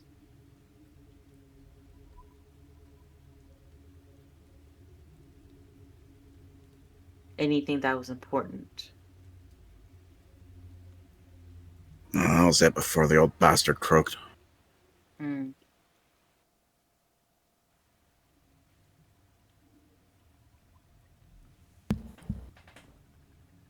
All right. With that, we will draw a curtain on this scene and close to this evening. I want to thank everybody for tuning in once more. Thank you, our intrepid investigators, once again. It was an exciting night, lots of revelations. And with that, we bid you good night and pleasant dreams, as always.